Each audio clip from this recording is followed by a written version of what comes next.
For the next 2 hours, you won't have noise. You'll have a story and a slower pulse to fall asleep with. 9 notes fall. Days widen. Feasts walk by inches so your breath can keep up. Here, adjectives become people again. Say their names right, and the room remembers you. We don't keep conspiracies. We keep errands large enough to be mistaken for one. We walk counterclockwise, confess the small misrememberings, and take one honest hour back. This isn't absolution. It's accounting. Mercies that show their work. For the next 2 hours, let the story hold the clock.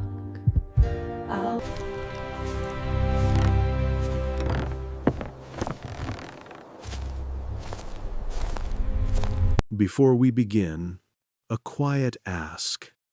If slow, secret histories help you rest, consider following so you can find your way back here tomorrow night. Dim the lights. Switch to Do Not Disturb. Inhale for 4 and exhale for 6. When you're ready, close your eyes. I'll guide you below Street Peters, where the holy salt gardens wait. Stay curious and come with me. I was taught to whisper in stone rooms. Stone listens. It holds a note long after the choir has gone home, and the dust settling on the pews is not dust at all, but language that forgot itself. If you hear a tremor in my voice, it is not fear, it is resonance. I am speaking where I once swore never to speak. On my last day in cassock, I folded it twice and laid it across the back of a chair in a rented room a few streets from the river. I watched the black fabric settle, the way a lake settles after a bird lifts from it, and I told myself I was leaving to save my faith from my obedience. I didn't realize then that obedience was not a virtue I possessed, but a rope around my memory. When I pulled, it burned. When it burned, it cauterized. And when it sealed around the shape of a door. The door is real. There is a bronze ring where fingers have polished the lion's mouth to a color like old honey. And there is a seam in the stone that is not a seam, but an eyelid.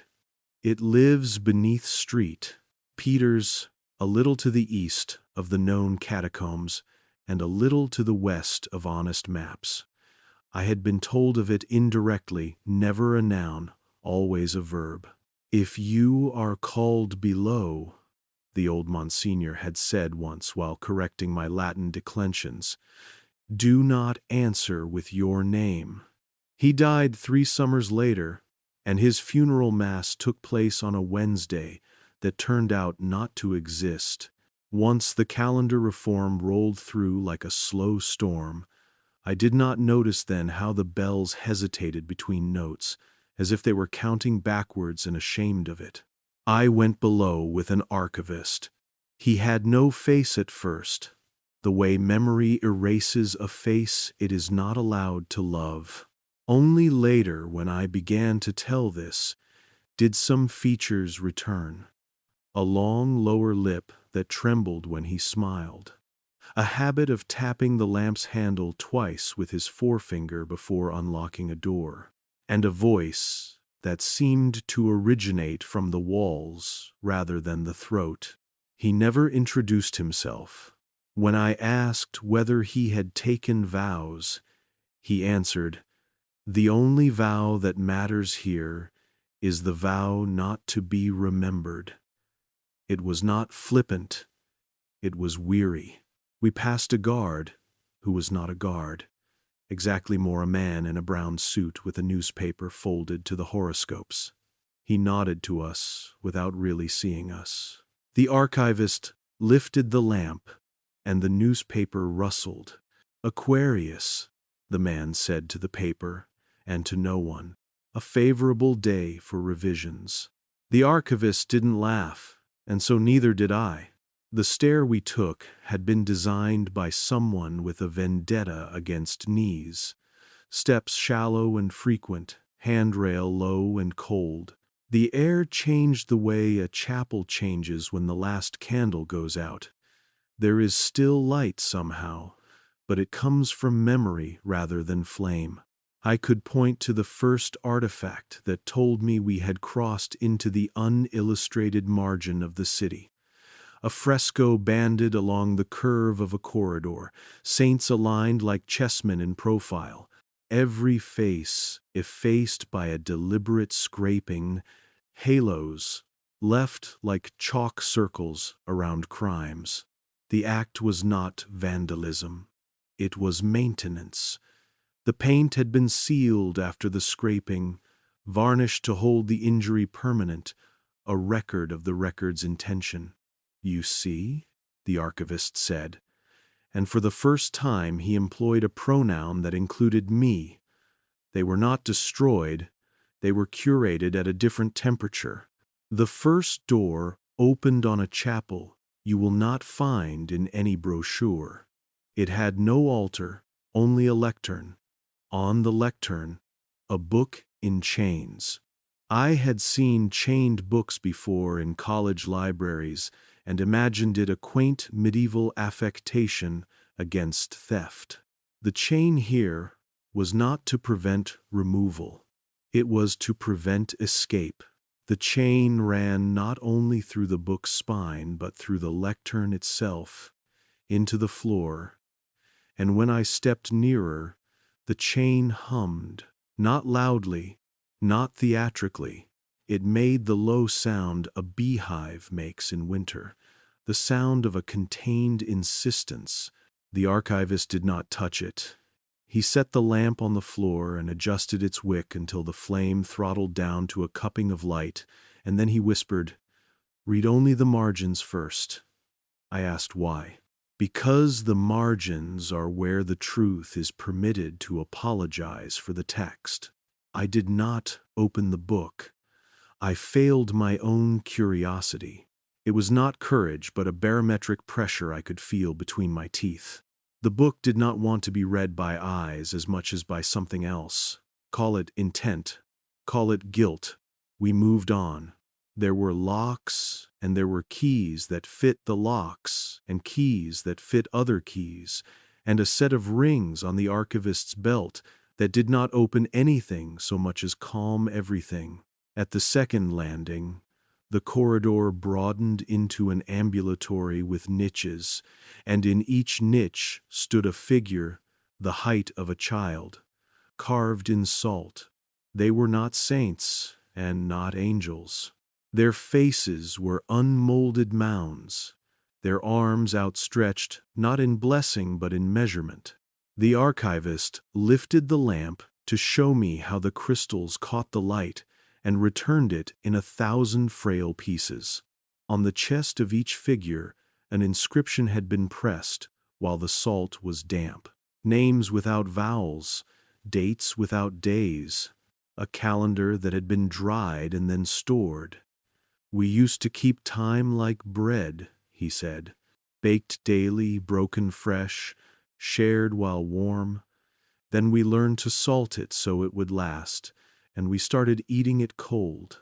He took me, finally, to the door I had been promised to myself by dreams. A slab of travertine, veined with a color the lamp insisted was green, though my eyes remembered it as gray. The bronze ring, yes, polished. Lion's mouth, old honey. All of that hung from a bolt the length of my forearm. No engraving, no warning. The archivist set the lamp on a shallow shelf and put his palm to the stone. He waited. Nothing moved. He closed his eyes, and his lips formed a word I could not hear. Maybe he said, "I am here." Maybe he said, "a date." Maybe he did not speak at all and only stopped remembering that the door was a door and the stone responded by remembering how to be less stone. Either way, the slab sighed. There is no better verb, and slid. The air that came out smelled like coins and lemon peel and a harvest kitchen floor, the kind of clean that does not prove itself with perfume. We entered a chamber whose proportions the mind resists.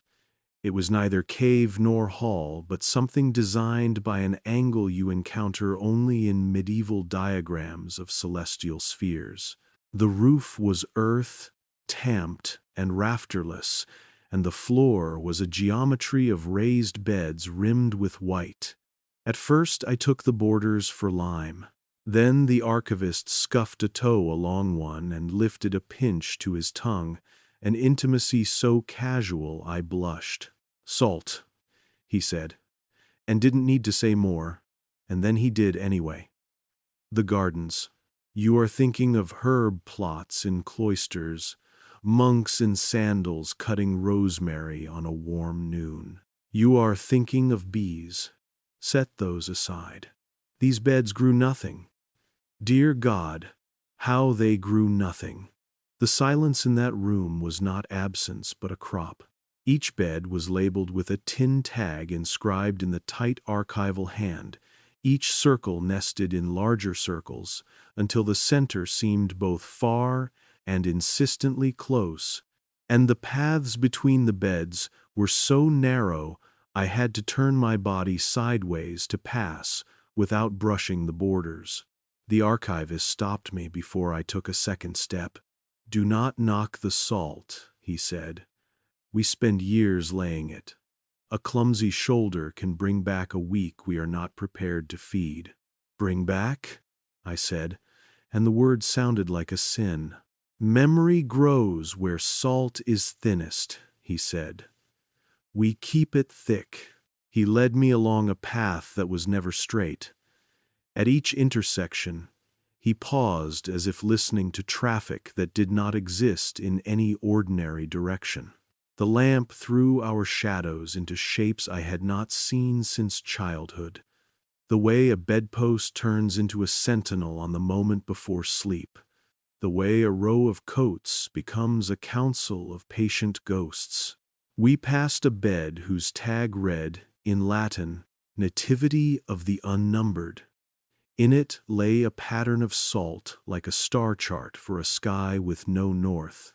Another read, "Annals of the Days Between," and the bed was a spiral so tight I imagined a blacksmith's shavings.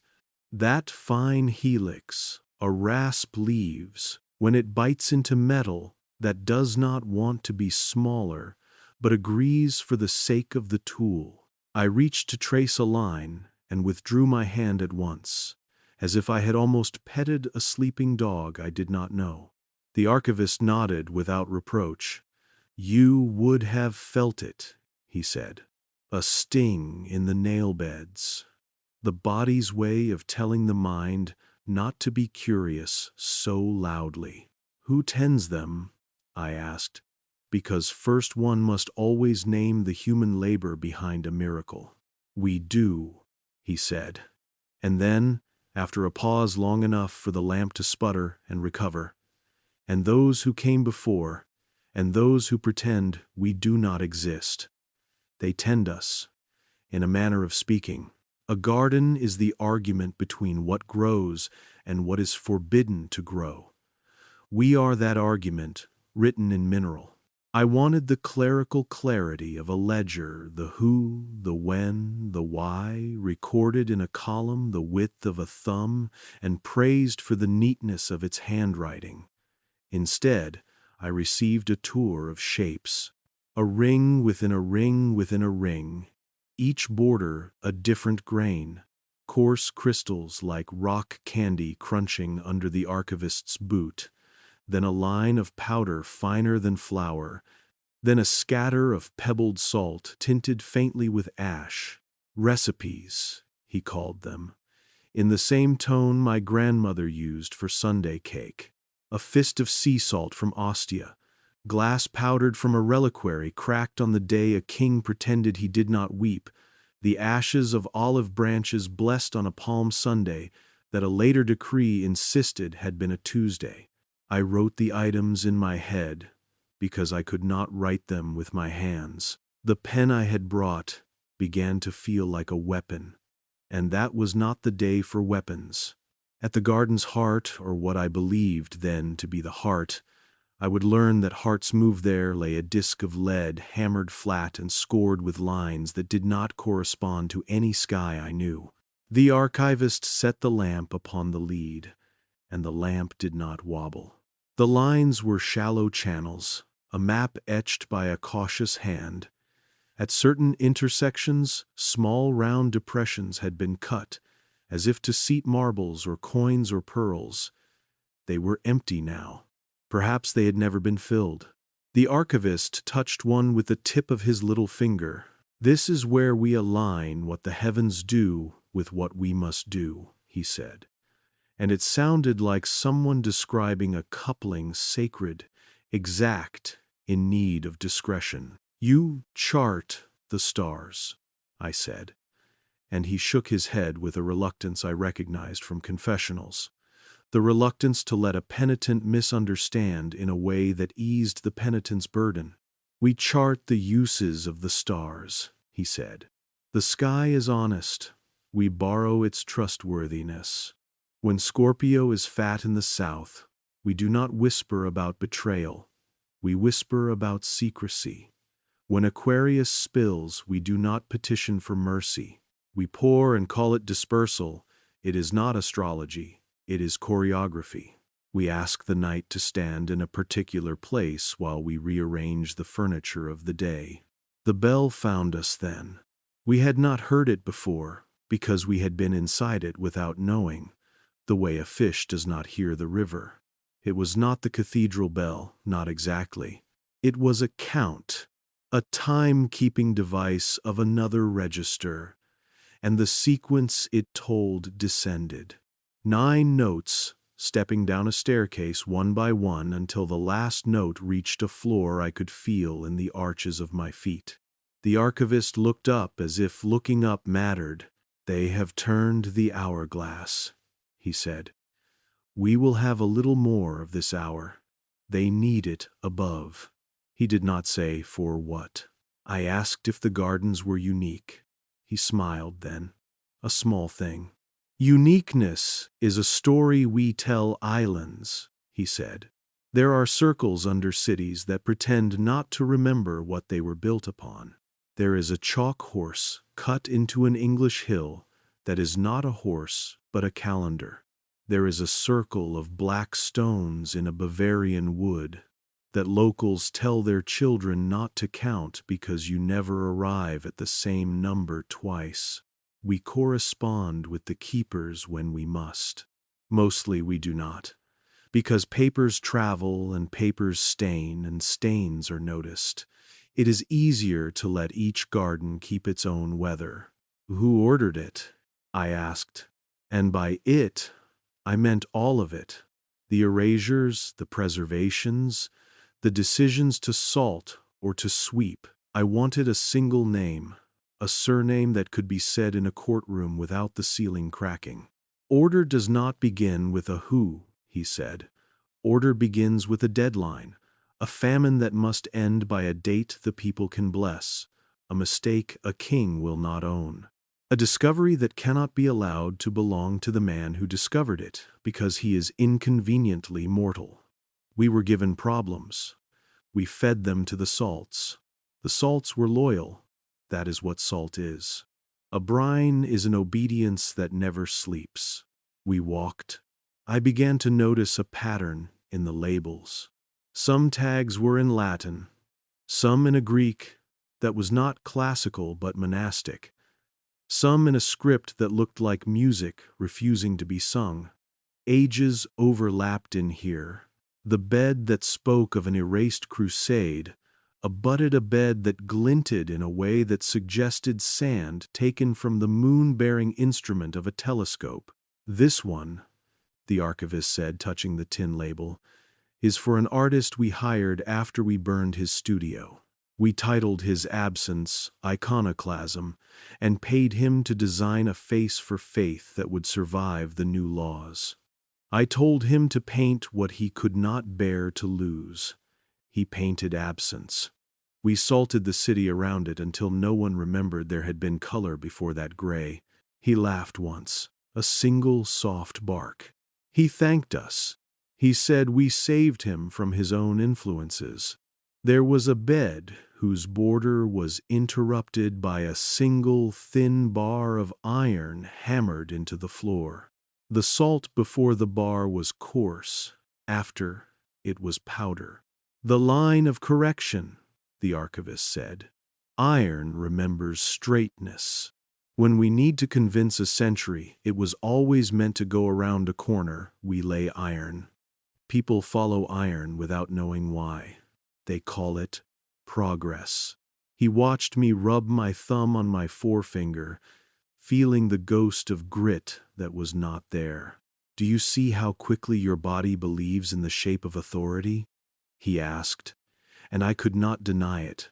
We came to a low table with scales, brass pans, weights with numbers I recognized and weights with numbers that were names and weights with no marks at all, which weighed more than the marked ones.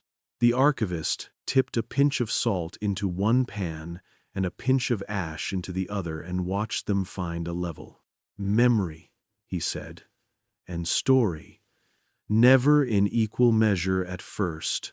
Our work is to make them seem equal. He gestured to a drawer beneath the table and opened it. Inside lay masks, thin sheets of beaten gold, features suggested rather than sculpted, the way a coin's emperor is suggested rather than portrayed. On the inside of each mask, a date had been scratched, the same date, incised again and again like a nervous habit. OCT V. Why October 5th? I asked, and he shrugged.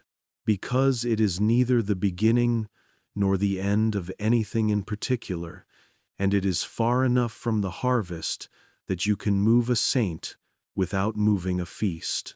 I must have made a face, he softened. We don't move them now, he said. Now we write footnotes. Do you ever unsalt? I said. Bring a day back? His eyes did not leave the masks. Only under conditions that do not fit in mouths, he said. You will learn them if you stay. He closed the drawer and took up the lamp again. But we are not at the heart yet. I believed we had been. I was wrong. The path narrowed further until I felt as if I were walking through the neck of a glass bottle. The lamp's flame took on a blue that was not heat, but caution. The archivist's steps slowed, and for the first time he miscounted, who put his foot down where there was a border and lifted it at once. An apology whispered to the salt in a tongue I did not know. They changed this last week, he said, more to himself than to me. Something above needed a neighbor. He turned, corrected, and we emerged into a small circle no larger than a sacristy. In the center of the circle, a shallow dish of uncolored glass had been set into the floor and ringed by an inch-wide band of pristine crystals. The glass did not reflect us. It reflected the lead disc from the earlier chamber as if the disc hung directly above it. But there was no above. There was only earth. This is where we test whether a day will hold, he said. We pour a little time onto the glass and see how it runs. If it runs toward the rim, it wants to join what we have already kept. If it runs toward the center, it wants to disappear. If it puddles, it is stubborn, and stubborn days are safest to work on because they will not leak into adjacent months. He took from his pocket a vial I had taken for oil. It was not oil. It was something clear with a slowness to it, like honey taught to be water. He unstopped it and let one drop fall. It trembled on the glass and then began to creep. I watched as it chose a direction that was not cardinal. There, he said softly, and I knew I was watching the proof of a thesis I had not yet heard. "What is it?"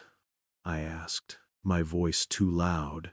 "A feast they will forget this year," he said. "By forgetting it this year, they will remember it harder next year, and that will be useful then." He stoppered the vial. "Hypocrisy?" he asked himself, and then me. "No, farming."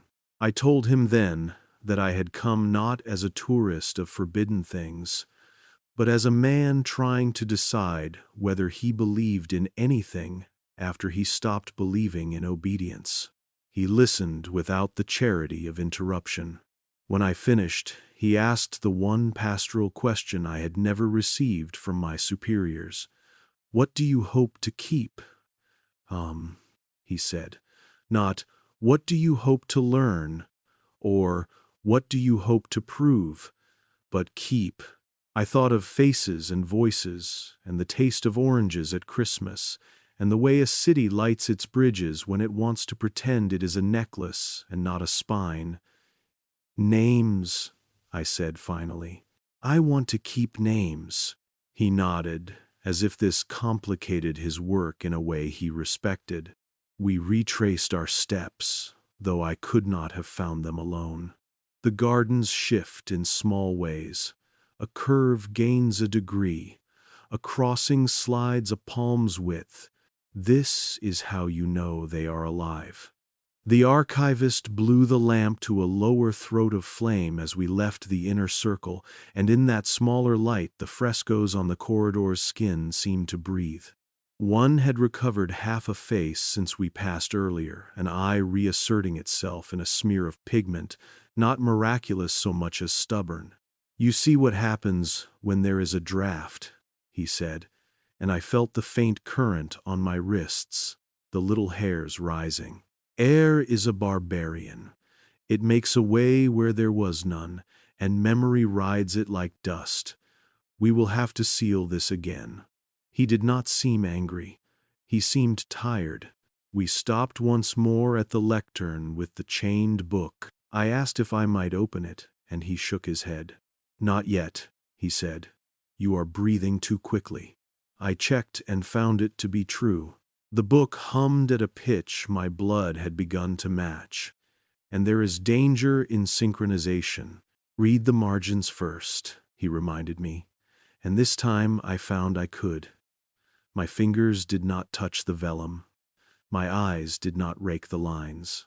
A margin is a prayer that survives the liturgy. In it were notes written by hands across centuries.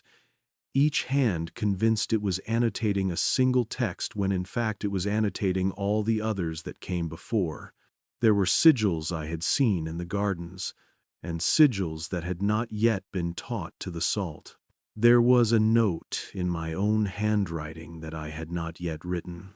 "What is the book called?" I asked.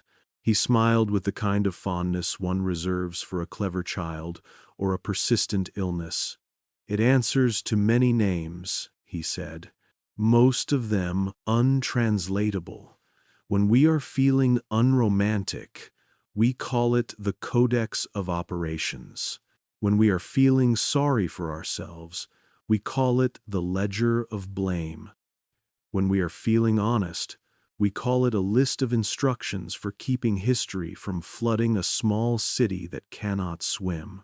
And when you are feeling faithful," I said, surprising myself with the word. He lifted the chain with 2 fingers and let it fall. The sound was not a clatter. It was a period at the end of a sentence that had misbehaved. "Then we call it the Book of Hours," he said, "because time is a psalm if you force it to be." We climbed then. The air warmed by degrees. The bell above had resumed its conventional duty, and the count we heard now rose rather than fell. The archivist stopped at the door that had sighed for us and put his palm to it, and the stone remembered how to be more stone. We left the carved salt children, measuring the darkness with their small outstretched arms. We left the masks. We left the lead disc with its polite intersections. We took only what salt takes on the tongue if you are foolish enough to taste it. A sting, a clarity, an ache for water. Above, Rome was in late afternoon, the light the color of unpolished brass. The crowds had done their choreography in the square. The tour guides raised their umbrellas like chalices. The pigeons rehearsed their fraction of infinity in spirals that failed to be perfect only on purpose. The archivist returned his lamp to a hook in a cupboard that contained nothing else. He did not ask me to keep a secret. He did not threaten me with any punishment softer than loneliness. He only said, "When you tell this, if you must, begin with a door." People understand doors. He seemed uncertain about shaking my hand, and so we bowed to one another, an old-fashioned gesture that felt precisely right. I wanted to ask him his name. I wanted to give him mine. Instead, I said the date aloud, the date that was, by then, beginning to slide along its rails to a siding where it would sleep until called, and he nodded as if I had passed a test that was not graded. I did not sleep that night. I lay on the rented bed and listened to the river move like a slow congregation, and I tried to name every hour as it passed. I failed. There were more than 24. There were fewer than 24. Time expanded, and then folded itself like cloth. The door under street, Peter's, found its way into my dreaming, and in the dream I did what I had not done while awake. I pressed my ear to the slab before it opened. I heard a sound not of bells, not of chains, not of the careful sweep of a gardener's spoon. I heard rain, and in the rain, voices, not chanting, conversing. They were not speaking to me. They were speaking to themselves, remembering themselves, and the word that repeated was not forgive or forget, but again, not as a plea, as a plan.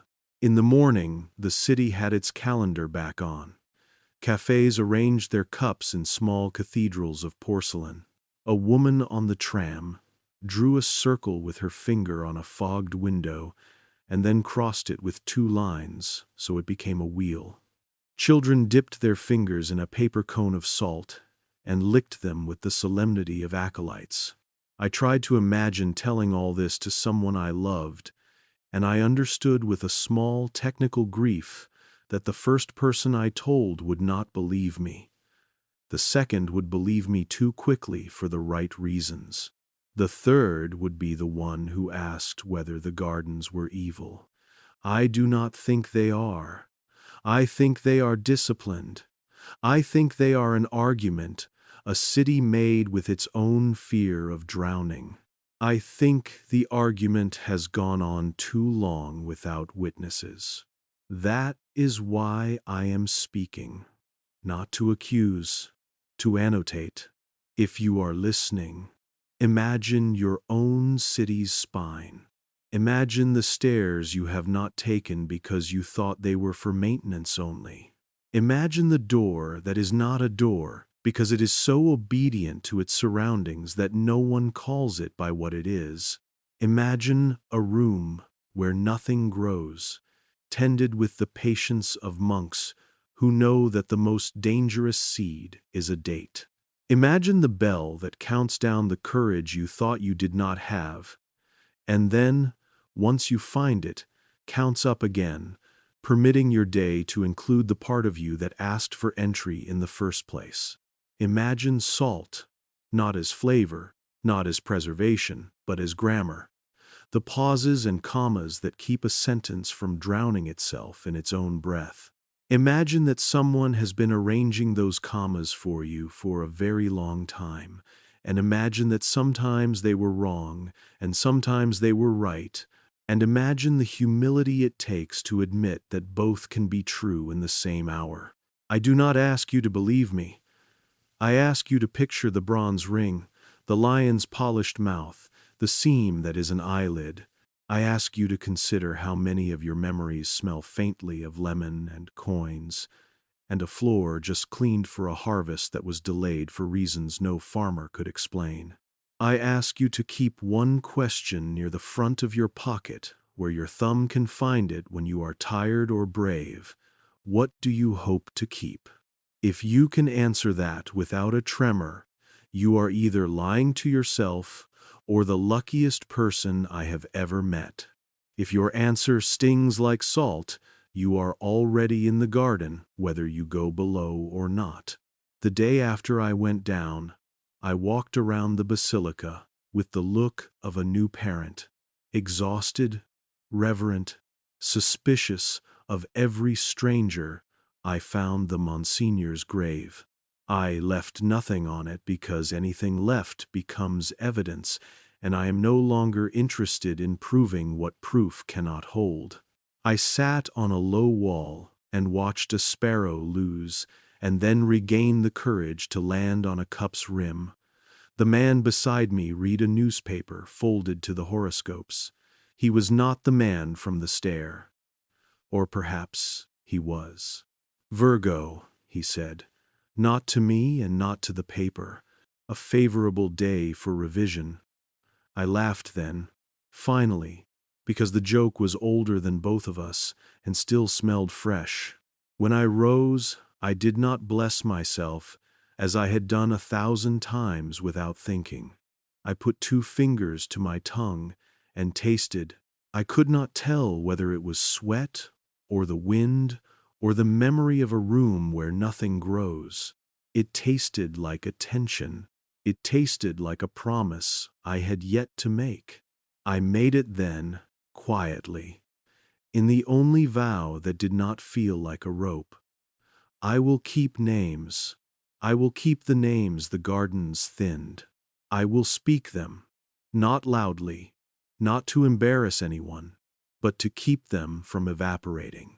I will salt my own stories with their syllables so that what I remember does not rot. This is the part, in a documentary, where the camera would pull back and show you an aerial of the square, the human figure ant-like and dear, the basilica, a certainty people bring to the uncertainties of weather and politics and each other. The soundtrack would ease into a note held so gently you would not know it had begun. The narrator would say something like, "Beneath the stones of Rome, time is being spoken to," and you would feel at once reassured and indicted. I cannot give you that. I can give you only this voice, this breath in a room somewhere, insisting that the gardens are not a metaphor, not only a metaphor, and that salt is neither pure nor impure, but simply persistent. If you lie down now and close your eyes, you will hear the bell. It will go down, and then it will come up. Between those 2 movements, a door will sigh, and someone, an archivist perhaps, or a man who used to be a priest, will step through and begin the count that lets a day be the size it needs to be for you to sleep. And that is where we will go next, if you stay, further down, to the ledger in chains and the names that are waiting for mouths that say them without permission. But for now, hold the image that will anchor you. A garden where nothing grows, bordered by patience, tended by hands that do not want to be remembered, under a city that sleeps because it believes in calendars. Breathe. Listen. The salt is keeping time. The second descent was not planned. I told myself I was returning for a single detail, one label I hadn't memorized, one measurement I had miscounted. But I knew the truth. The gardens had salted my sleep, and I woke thirsty. Rome pretended at normalcy above. The newspapers were full of weather and politics, the horoscopes, modest prophecies for harmless afternoons. Beneath, the calendar loosened its laces. At the threshold, the door recognized me without ceremony. I put my palm to the stone, and it did not require a password, only a temperature. The same sigh, the same lemon and coin breath, the same patience. The archivist was waiting, or perhaps he was simply there because he was often there and I happened to intersect his always. He lifted the lamp. He did not ask me why I had come back. Men who return to confession without an appointment do not need to be asked. "We'll begin with the book," he said, and his voice contained an allowance. "You can read it now." The chained codex had not moved. Dust avoids certain objects out of respect or fear. The leather was the color of a cave lake. I thought of oaths. I thought of the way a chain can be more than metal. The archivist did not touch the binding. He adjusted the lamp and stepped aside, hands folded not piously but professionally, as if to say, "I am here if the page bites." I unclasped it. The lock did not click. It released like a held breath. Vellum sighed. Each page was thicker than it looked. A milk white, rescued from animals and winters long dead. The script was a narrow river that had learned to flow uphill. Margins swarmed with definitions, refutations, instructions, petitions, and tiny diagrams, circles within circles, as if a cartographer of nested storms had been pressed into monastic service. "Read the margins first," he had told me. And so I did. The ink changed voices with every inch. A 12th century hand that apologized for its own courage. A humanist's neat slant, all lungs and commas. A Baroque flourish that turned every capital into a cathedral. Their companies spoke. "You learn a room by the way the chairs argue." These notes argued. One note, dated at the bottom, with a year that would later be declared a mistake. Read in a dry, careful Latin, "We do not erase what happened. We reassign its anniversary." Another, in a hand that dotted its eyes, as if pricking the page's skin, countered, "Anniversary is ownership. If you reassign the key, the door belongs to someone else." A third hand, different ink, different century, simply drew a small salt circle and wrote, "To preserve is to choose what must be edible tomorrow." I turned a page. The chain gave a winter beehive hum, as if some hive-minded remnant within it objected to haste. The chapter heading, if you could call it that, was not titled in the text but whispered by the marginalia. "On the thinning of a century." It was less wicked than it sounds. It was more. 4 recipes were enumerated, in a voice that had learned to keep secrets without developing a taste for them. The feast of the unnumbered day. Lay a ring of coarse Ostian salt around the date to be softened. Scatter ash of unblessed olive branches cut on a day. The old calendar counted, but the new one forgot. Walk the circle counterclockwise while reciting the names of saints whose hagiographies lack a proper index. When the bell descends, subtract 1 candle from the nave. Light it in the sacristy. Call the light temporary. It will believe you. The ledger of 2 popes, 1 face. Hammer a thin bar of iron across the month like a bit into a horse's mouth. On one side, burnish a mask until it reflects only a title. On the other, promise a name to the archives and deliver only a seal. Teach scribes to write, "We have always done it this way," in 3 scripts. They will pass the sentence like bread. The mercy of mispronunciation. Change the vowels of a saint by decree and let the consonants look away. In 1 generation, the name will become a cousin. In 3, a translation. In 7, a rumor. Salt the old pronunciation so that only the devout and the rebellious taste it when they speak. The margins around these instructions bloomed like frost with debate. One hand scolded, "This is water over vellum, you will buckle the sheet." Another soothed, "We have the weights, we have the iron line." Another, perhaps a woman's from the finesse of the bends and the way the ink kept its temper, had simply written, "Names first, always names first." "Whose hand?" I whispered, tapping that last note. The archivist peered without touching. "She signs elsewhere as Magdalene," he said. The name struck me like a small door opening on a hallway I had dreamed about. "Not that Magdalene," he added gently. "A scribe who chose her patron with intent.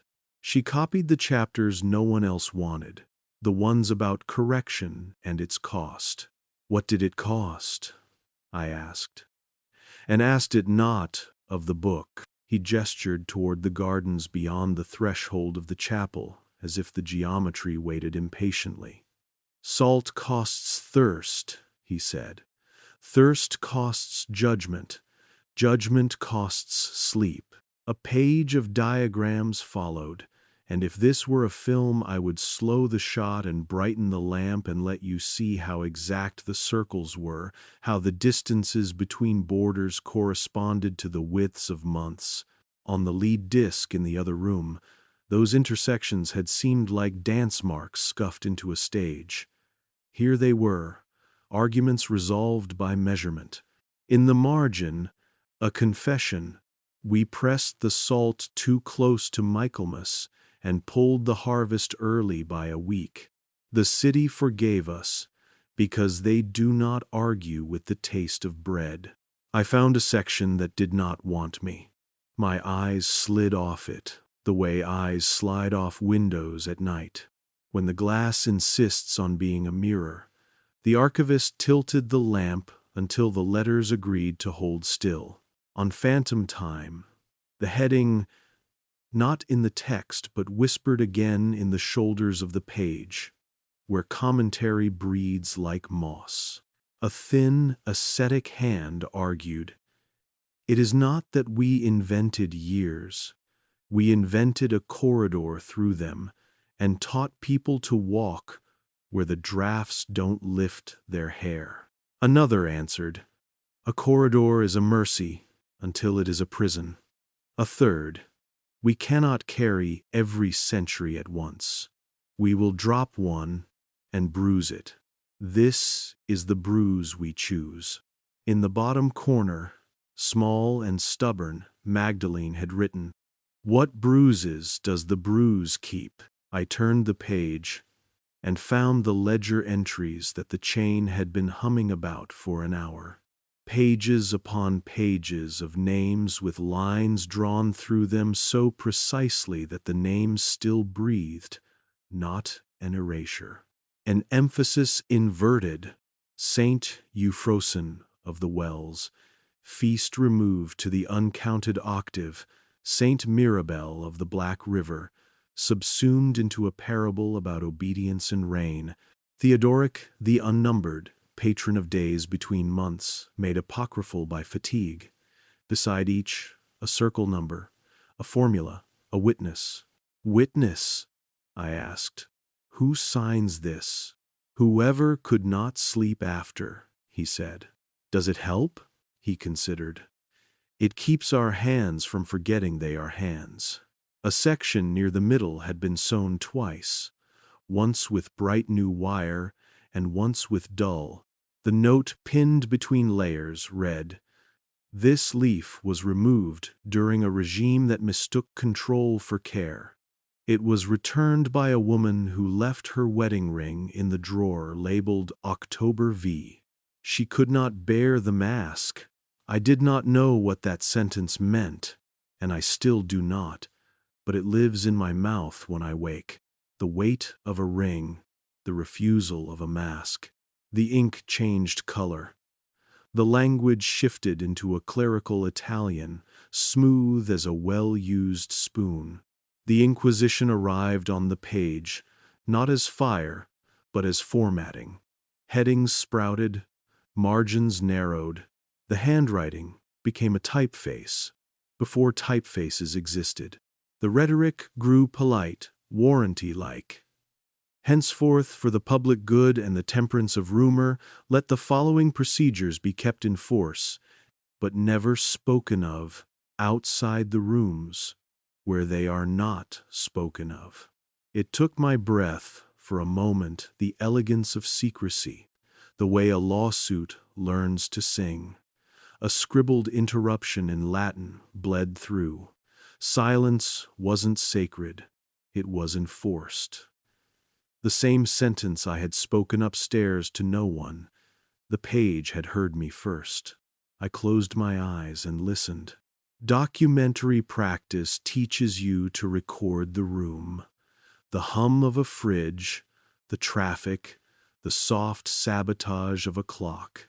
Down here, the room recorded me back. Paper has a longer memory than microphones.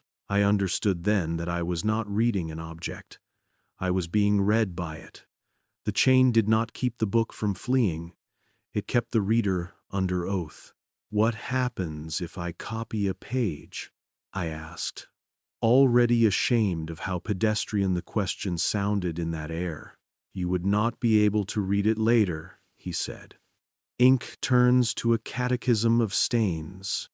There is a way to copy, but it involves a ritual you are not tired enough to perform. You must first misremember 3 birthdays on purpose. He watched the flash of anger in my face. 3 birthdays were 3 names, 3 cakes, 3 songs made briefly stupid. We do not do it often, he added, almost tenderly. Even we have our revulsions. Then tell me, I said, hands empty but wanting to take something. Tell me what can be carried by voice. He did not take the bait of poetry, he chose inventory. You can carry recipes, and you can carry rules. You can carry the shape of a circle if you have walked it enough times. You can carry a saint if you have said her name in the right order with the right fear. You can carry the knowledge that calendars are not neutral. They are contracts. You can carry the taste of salt. You can carry the sin of correction and the forgiveness that sometimes follows it. And names? I asked, because my vow had been made in the ventilated dark of my rented room, and I meant to keep it even where keeping hurt. He nodded at the page with the ledger of crossed names. Begin with the ones that were turned into adjectives, he said. Adjectives are coffins. Pry them open.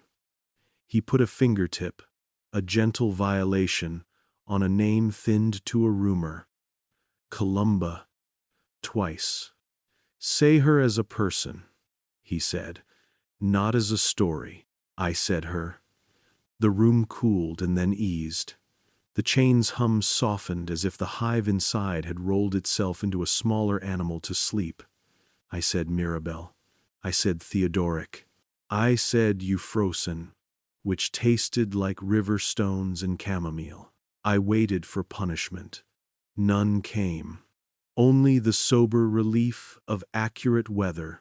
The archivist let me turn pages until a section presented itself with the stiff reluctance of a scar.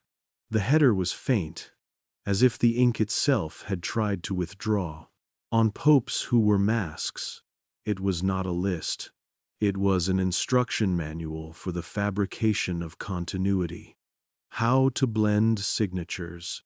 How to keep a ring heavy enough that a hand would stoop, as if in genuine humility. How to write sermons in voices that would locate themselves in time by references to comets and plagues and small wars. The margins hissed at each other. This is fraud. This is scaffolding. This is mercy for crowds that need a shepherd more than a biography. Magdalene again, shy as a thorn. This is cowardice disguised as prose. What masks remain? I whispered. He shook his head. It is safer not to know which faces were faces. Love the ones whose bones you can kiss. Let the masks teach you about how quickly we confuse authority and costume. A note from later centuries interrupted the quarrel with a memo's briskness.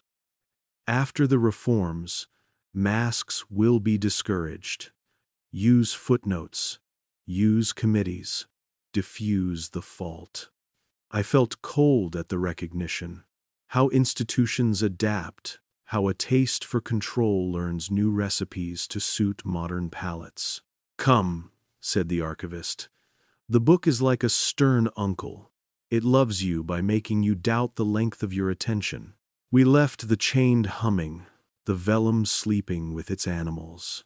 The corridor's frescoes had allowed 2 more eyes to return since our passing. A face was mending itself by stubborn pixels. I felt responsible for that healing and guilty, too, as if my looking had encouraged the draft. We moved toward the gardens, and the geometry greeted us with a politeness that made my own body ashamed of its biological imprecision. In the snug light, salt looked like all the metaphors it had earned. Snow, bone, sugar, tears, stars crashed and sieved. The archivist knelt at a bed labeled Octaves of the Corrected Flood and used a spoon to tidy the border as a barber tidies a hairline. Why floods? I asked, thinking of Mirabelle and her river. Because a city's memory is water by another name, he said. We decide how wide the banks are allowed to be, and in free from. He showed me a bed, catalogued as abolished seasons, 4 tight circles, 1 for each quarter, each salted to different grain, coarse winter, finer spring, powder summer, autumn, a sugared crust. When the reformers mistimed Lent, the market corrected us by refusing to keep fish sweet, he said. We salted the complaint into the calendar and called it tradition. Men boast about tradition the way they boast about how little water they need. Both are deprivations they have learned to be proud of. We came at last to a low vault, where the ceiling had taken the shape of the breath beneath it. The bell's descending count drifted through like a regret the city had decided to keep. I felt the impulse to kneel without theology. In the center, another glass dish to test the flow of time, ringed by crystals that shone without light. The archivist watched me watch it and said, "You want to pour, but you have nothing to pour yet." "What do I need?" I asked. "A misremembering you are willing to confess," he said. 3 is better, but 1 will ask the others to join. I stood in the vault, with my hands not quite clasped, and tried to choose a memory that would hurt in the right way. The documentary voice in my head, the one that narrates from the kind of distance editors like, said, "Our subject takes a long time." The confessor's voice said nothing. At last I said, "I told a child that questions were a form of pride." The admission made a sound when it landed in the room like a mouse finding a crumb on a generous floor. The archivist inclined his head, not absolving, not condemning, only counting. "It will pour, then," he said softly. "Not yet, but it will." We turned to go. On the way, he pointed to a drawer inset in the wall beneath a battered tin label that read, "Names returned." Inside lay strips of paper, each bearing a name handwritten by something like love. They were not official. They were not sealed. They were not catalogued beyond their presence here. "Visitors leave them," he said. "Gardeners find them and pretend we do not know about them. When time thins, the drawer is opened, and that day has an extra syllable, and sometimes that is enough to bring 2 people home to each other after a quarrel." His smile did not request consent. It reported a fact too small to be published and too large to be lost. "Take one," he said, and then, as I hesitated, Leave one. I placed my vow into the drawer by writing a name I had thought lost. The syllables cramped, the English clumsy among so much Latin. The paper did not warm. It did not glow. It simply joined its quiet company. I did not take a strip in exchange. I had learned enough to distrust bargains. We paused at the lectern once more. The chain gave its hibernating hum. I put my palm on the leather and thanked it, a ridiculous gesture that felt necessary. You will be tempted to dramatize, the archivist said, as if reading the editor perched somewhere behind my eyes. Resist where possible. Tell it plain. The room is already dramatic. Such rooms behave better when not complimented. On the stairs up, the fresco with the mending face had grown a mouth. It did not smile. It did a harder, holier thing. It refused to look away. I met its gaze, and in that stare I heard a line from the margins. What bruises does the bruise keep? The question tanged like salt. Above, the square performed its daily miracle of pretending to be a public place. The news kiosk had turned a page. The horoscopes offered benign assignments to people who hoped star-washed sentences might make their bosses gentler. I wanted to tell the man folding his paper that the constellations could be used for kinder crimes than these, that astronomy and liturgy were cousins who fought and then cooked for each other. I wanted to be quiet. I chose both. I said nothing, and I kept my vow. That night, before sleep, I recited the names I had spoken in the vault. I added the archivist's namelessness, pronouncing it as a profession instead of a lack. Keeper. I asked the empty room whether silence can ever be consent. The room did not pretend to be wise. It offered air and a hum I could not locate. In the hum, I heard pages settling, salt drying, a lamp adjusting its wick. I tasted lemon without having bitten one. The bell descended, and when it reached the floor I felt beneath my bones. I realized I was already inside the hourglass, and that someone above had turned me, and that I was permitted a little more of this hour, if I used it well. In the morning, the calendar made its usual promises. I would keep none of them that required obedience over memory. I would keep the ones that required a steadier hand than I had yesterday. I would keep names. And then I would go back, because Chapter 3 was waiting and the lead disc did not map the sky. It mapped the choreography of edits, and someone had to show me the steps. The day chose a modest disguise. A thin veil of cloud over Rome, not heavy enough for rain, just enough to make shadows gentle and clocks honest. Above ground, I paid for a coffee with coins that felt like arguments made small and round. Below ground, the door's bronze ring waited with a patience that never asks for thanks. I did not knock. I learned not to the first week. Knocks imply an audience. The stone opened to temperature and recognition is warmer than any password. The archivist met me halfway down the steps, lamp in hand. I had begun to suspect he did not carry the lamp to see by, but to teach the rooms where we were, the way a shepherd rings a bell so the flock remembers its own arrangement. Today, he said, not out of ceremony but out of logistics, we keep company with the disc. The lead disc lay where I had seen it last, hammered flat and cut with lines that refused to behave like any sky I could accuse by name. I had spent 2 nights staring at a ceiling, trying to superimpose the patterns I knew the crux of the Southern Cross from my childhood books, Orion's insistence, the helix of the Milky Way with the etched network on the metal. The disc took offense at my hubris. It was not a sky. It was an argument between skies. The ancient one men read by firelight, and the pragmatic one institutions prefer, the one that can be measured by committees and footnotes and harvests. "Tell me what you see," the archivist said, setting the lamp directly on the lead, trusting the stubborn metal to cradle the flame without complaint. "Intersections," I said. "Crossings that look like they could be stars, but they're not marked as such. Tracks, perhaps. Or negotiations." He approved without smiling.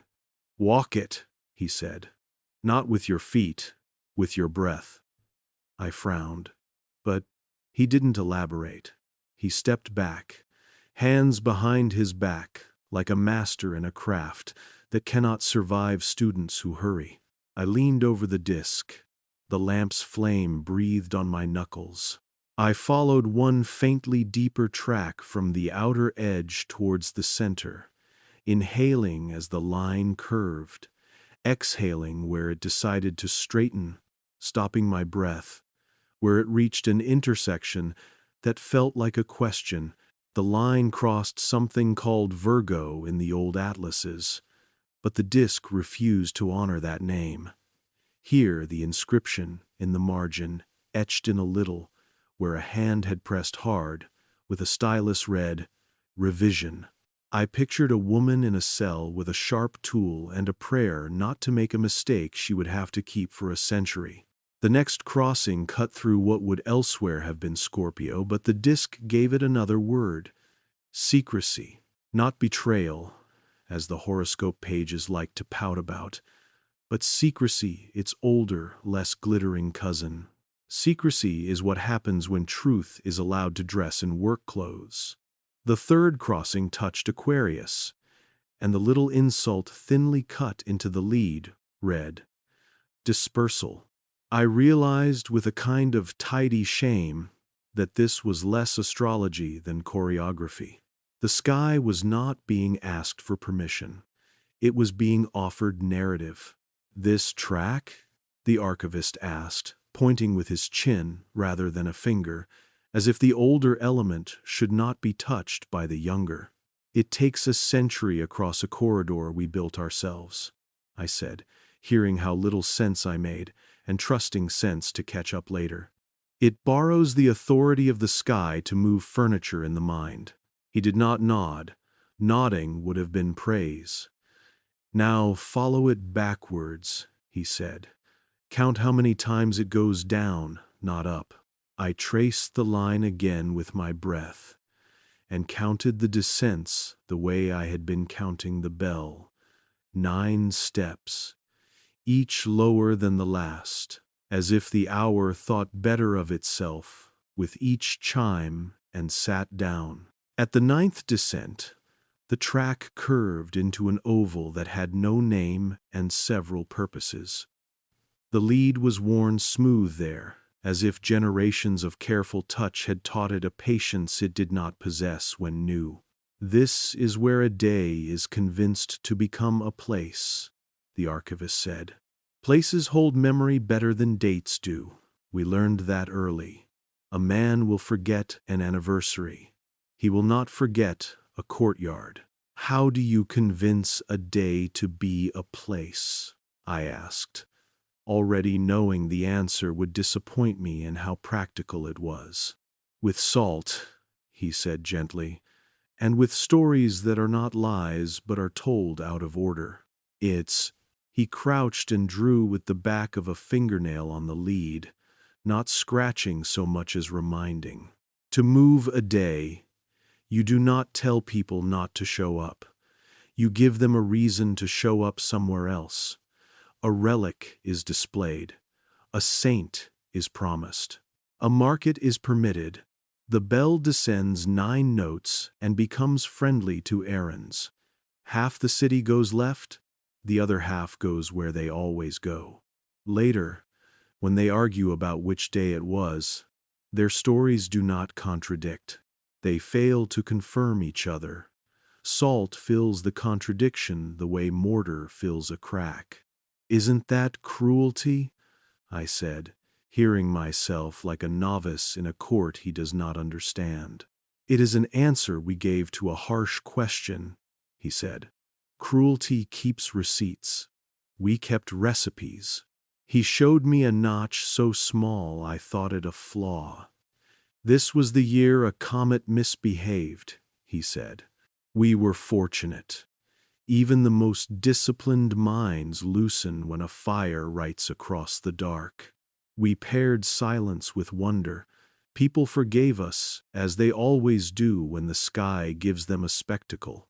We studied the disk, like doctors at a poor child's bed, deciding where to bleed and where to bind.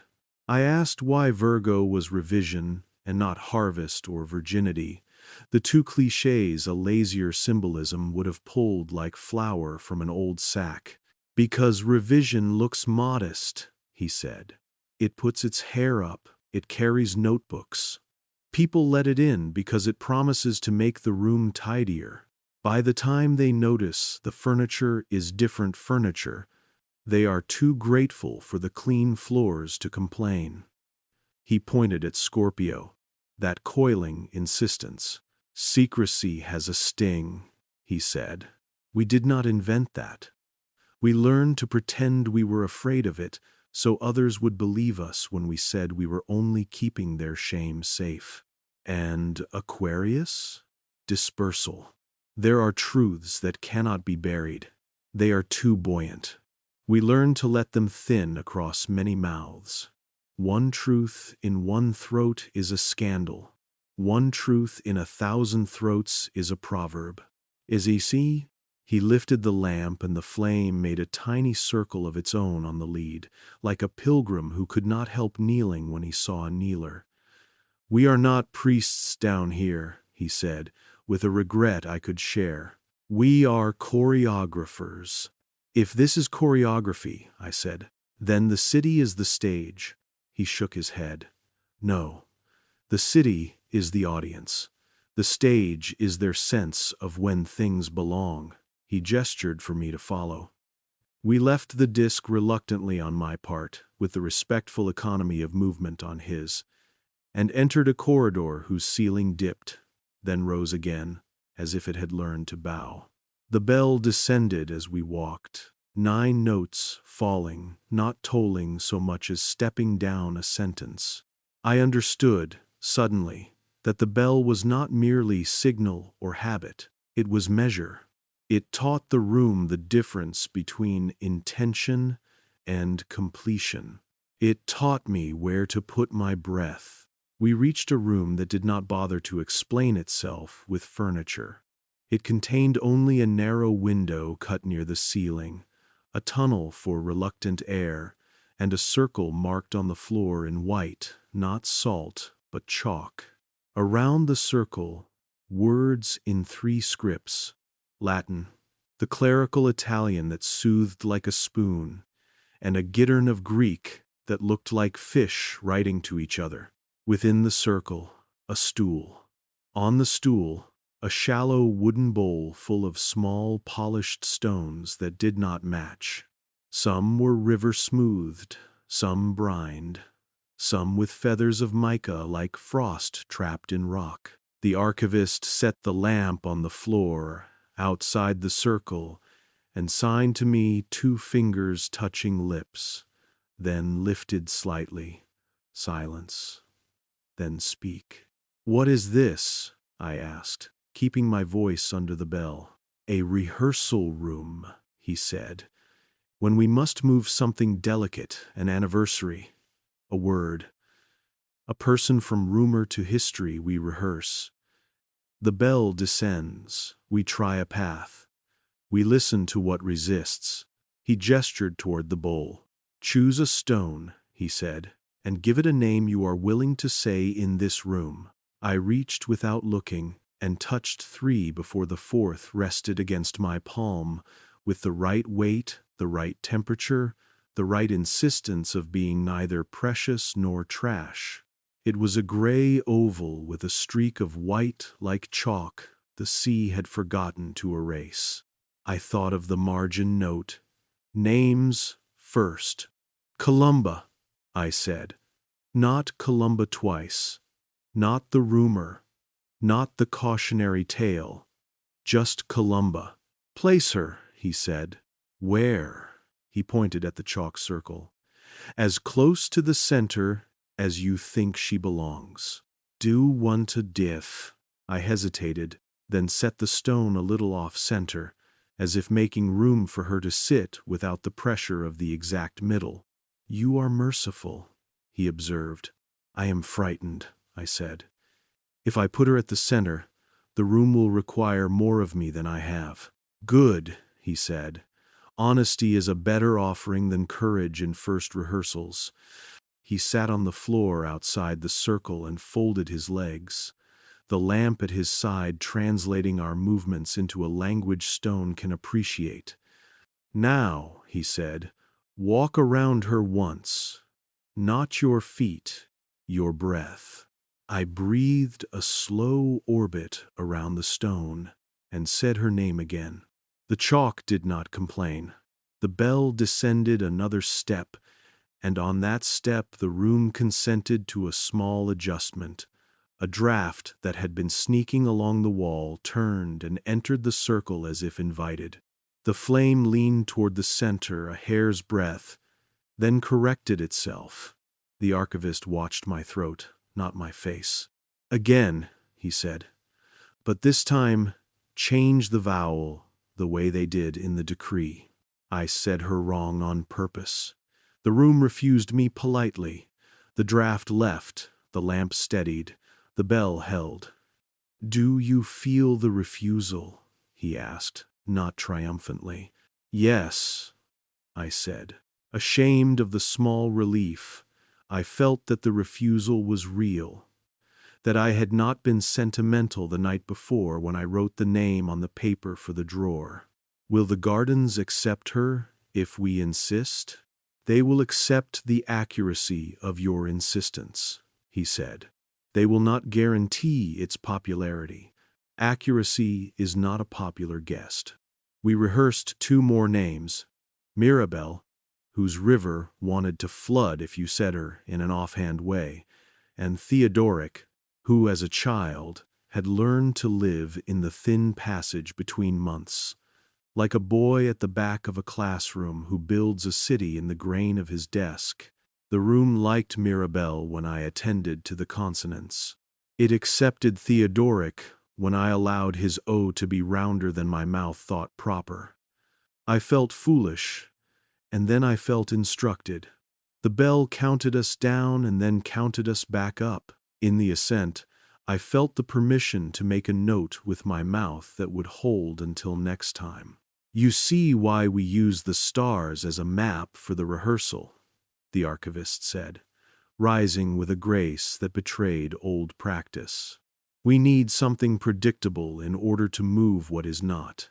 The sky keeps its appointments better than men. We ask it for its punctuality and spend it on human errors. Is there ever a rehearsal that fails? I asked. A name the room will not admit, a word too thin to survive. As readers Fos 10, he considered. We do not fail, he said carefully. We reassign. If a name cannot stand in the circle, we teach a place to carry it instead. A bridge, a field, a song. You have said a song all your life without knowing it holds a person you were not given permission to love in public. He led me next to a narrow chamber with a slit window like a wound taught to be useful. A table stood beneath the slit. On the table, an instrument that I wanted to name a sextant out of vanity, but it was not. It was a cross between a compass and a metronome, a calendrometer, if such a thing can exist without mocking itself. The archivist set the lamp on the opposite wall, where it would cast the least authority, and adjusted the instrument's arm until it clicked into a notch whose number did not belong to any calendar I owned. When the bell descends, he said, the arm must move a breath's width. When it does not, we know the hourglass is sulking. It wants to be turned. We fetch someone above who understands how to call an errand sacred. The city agrees to wait while a light is carried from one room to another. Waiting is not patience.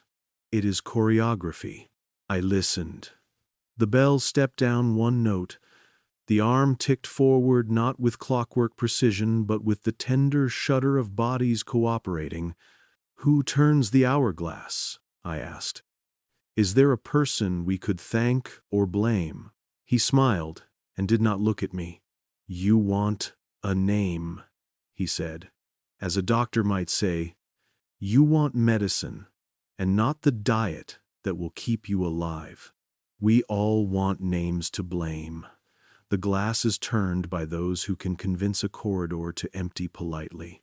Sometimes a cardinal with a talent for logistics. Sometimes a woman who knows which closet contains the lesser candlesticks. Sometimes a boy who runs faster than his cousin. I wanted to be disappointed by that answer, and could not be. The disc and the bell and the chalk and the calibrations were grand. The errands that made them possible were small. Grandeur without errands is superstition. We returned to the disc, and the lamp recognized it, like an altar that had not demanded sacrifice. I placed my palm on the lead, not to touch the map, but to feel the cold that accumulates in metal when it refuses a century of hands. Tell me about the comet, I said, pointing to the tiny notch he had shown me. What spectacle bought you mercy that year? He did not indulge my appetite for a story about fire. He gave me weather. There was an ember drawn across the dark. There were men who saw it as a sword, and women who saw it as a sign to loosen their children's collars because the world was choking. We scheduled the revision for the night before the city planned to keep vigil. While people walked to rooftops and courtyards, we led them through corridors we needed them to discover. When they told the story later, their steps overwrote the earlier routes. The old room grew lonely. We salted the rest. You use wonder to distract, I said, sounding cruel to my own ears. We use wonder to carry weight, he corrected. A day is heavy when you move it. If you do not give people something beautiful to hold on the other side, they will notice the strain and drop it. It is note, like music when the surgeon cuts, I said. And he turned to me with the look of a man who has just discovered that a stranger has kept one of his secrets for him. Yes, he said, exactly like that. We are anesthetists of calendars. A small detail caught me then. At one intersection inscribed with the word mercy in a language that translated as weather, not theology, the lead had been smudged by something darker than soot. I rubbed it lightly, and the smear rearranged itself, but did not leave. What is this? I asked. Olive smoke, he said. The night a city forgave us for flooding its square on purpose. We needed to wash away a rumor that was better told as a parable. We flooded. We apologized. We brought bread. We salted the complaint into a proverb. The city teaches the story to its children now as if it were weather, which it was. The bell began its descent again. I had learned to feel the first note in my sternum. The archivist set the lamp on the floor and did a small, almost embarrassed thing. He held out his hands as if about to receive communion from a shy priest. We are about to be given a little more of this hour, he said. Are you willing to use it? I nodded. Say you're misremembering, he said. One of the three. Do not be noble. Be exact. I tried to choose a vice that would make a documentary audience forgive me. Vanity is a filmmaker's incense. Instead, I told the room a mean, small thing. I had switched a date in a letter so a friend would think I had written sooner. The lie was domesticated. The room accepted it because it was a proper offering, truth told without drama. The bell counted down a note. The lamp swayed again toward the center, then stood straight. "Now," he said, "walk the breath around the disk. Not a circle this time. Follow the track that begins here." He pointed to a line that crossed Virgo at revision. I breathed the line and felt what a camera cannot. The moment where intention has to decide whether to become an action or a regret. The air leaned. The disk cooled under my palm. I reached the notch for the comet and did not embellish. I simply let the breath pause where wonder lives. The bell fell a note, then another, until at 9 I understood in my bones that we had been granted permission to continue, not by God, not by politics, but by the choreography itself. The room agreed with our pace. The metal agreed with our honesty. The map agreed with our lack of ambition. "You see," he said, almost proud, "revision for its own sake wastes breath. Revision that corrects a cruelty can be walked." "What cruelty?" I asked, panting more than the exercise warranted. "The cruelty of pretending a year is a cage," he said. "A year is a room with windows you can open if you know where the latches are." He led me through a short, low door that required both of us to bow. On the other side, a wall displayed small round mirrors the size of a child's palm, each rimmed in lead like tiny moons.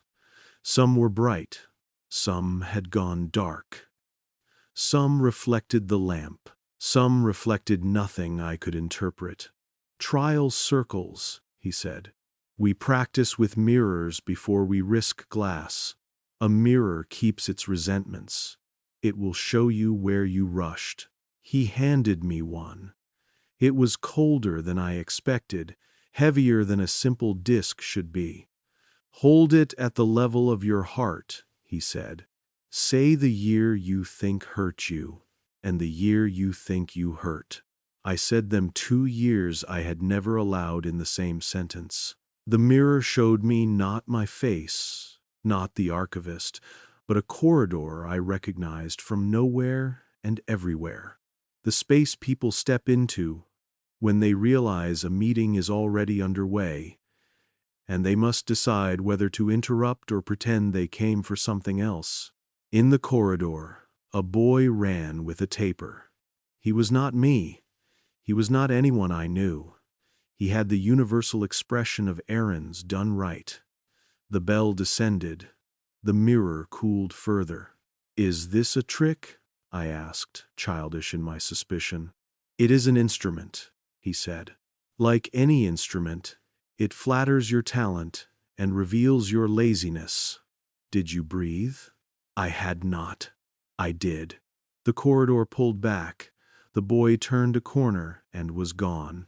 The mirror returned, my face altered only by the seriousness of the game I had agreed to play. We replaced the moonlets in their shallow nests.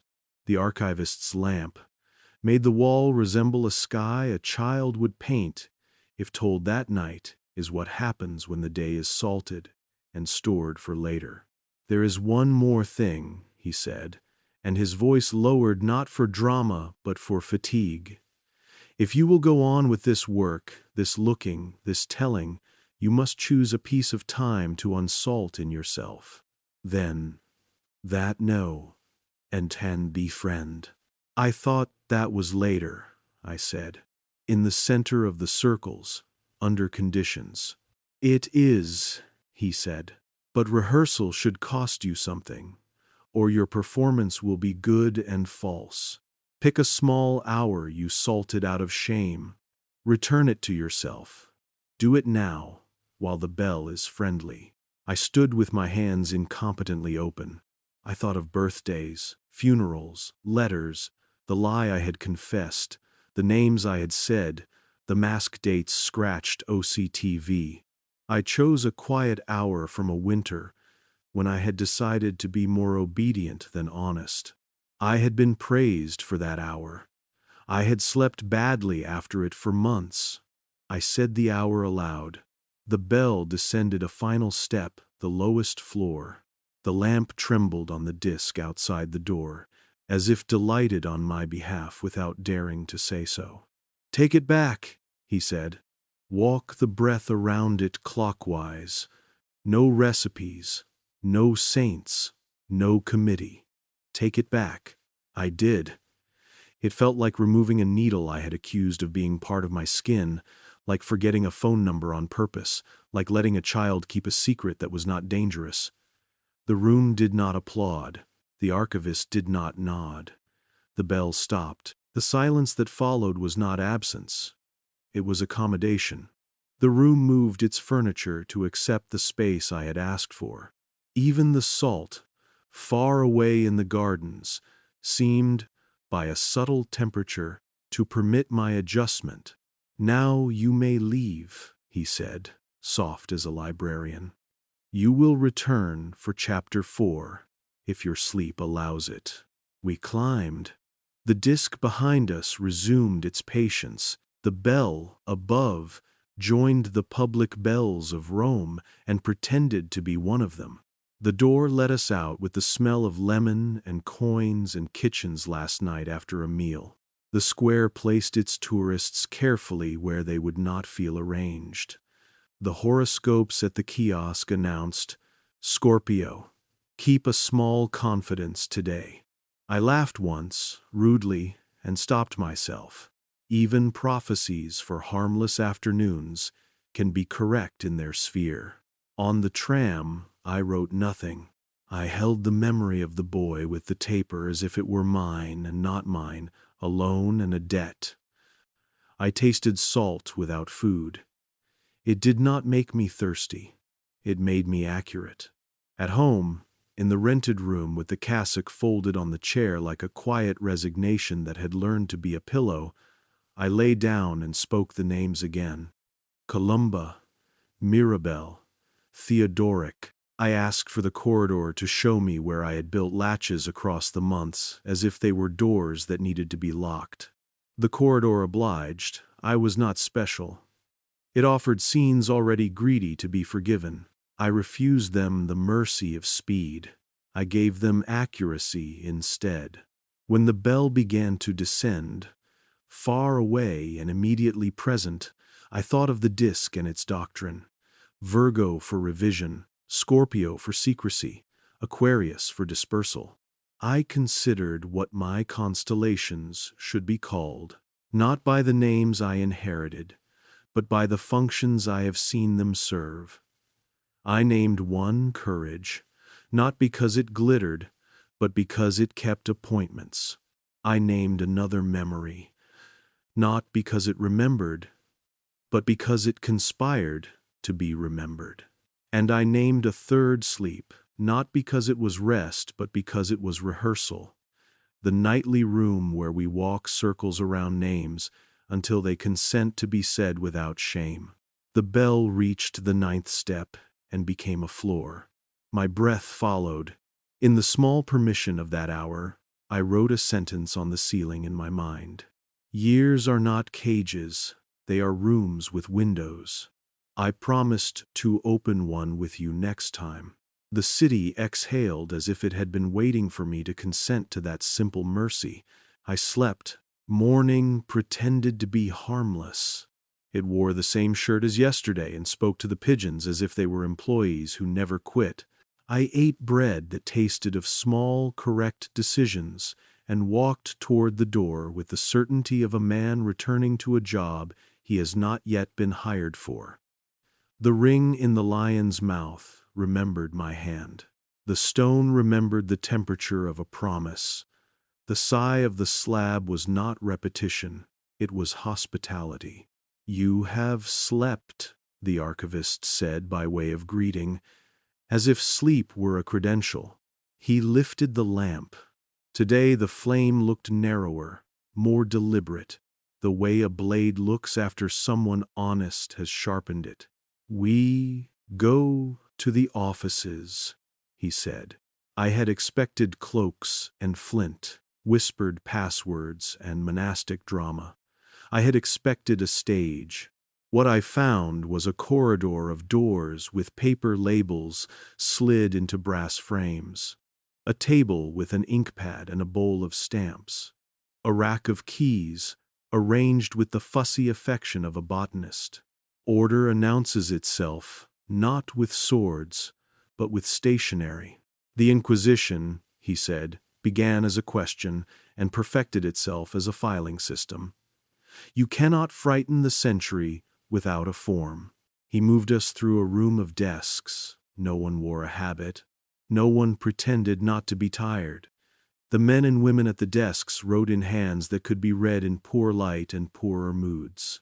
One clerk rubbed his temple every 7 lines, as if the pain had been entered into a calendar and kept its appointment. Another dipped her pen not when the ink ran dry, but when the sentence asked for a darker ending. "What are they writing?" I whispered. "Receipts," he said.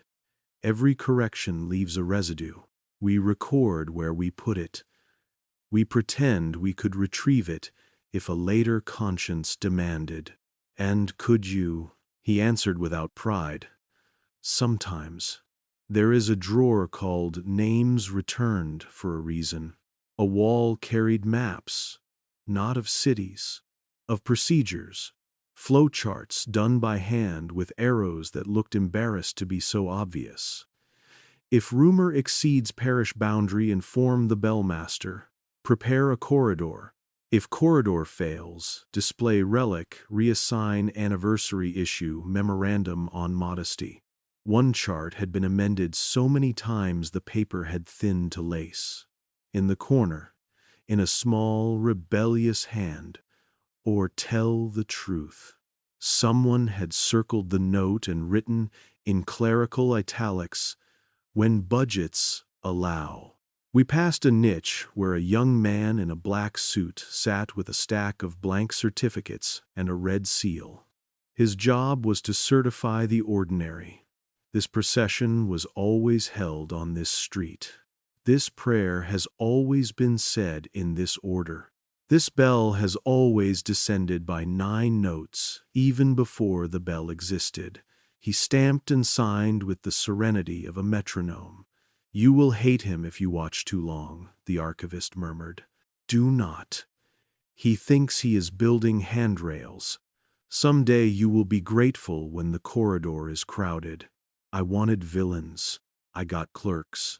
This, I would later understand, is where terror learns to dress as health. In offices, among forms that speak politely to the hours as they pass. "Why show me this?" I asked. "I came for secrets, for gardens and bells. This is administration." He nodded, accepting the insult, as if it were a blessing. "And who do you suppose lays the salt?" he said. "Angels? Our orders keep the night by counting how many spoons it will take." We entered a long room of drawers.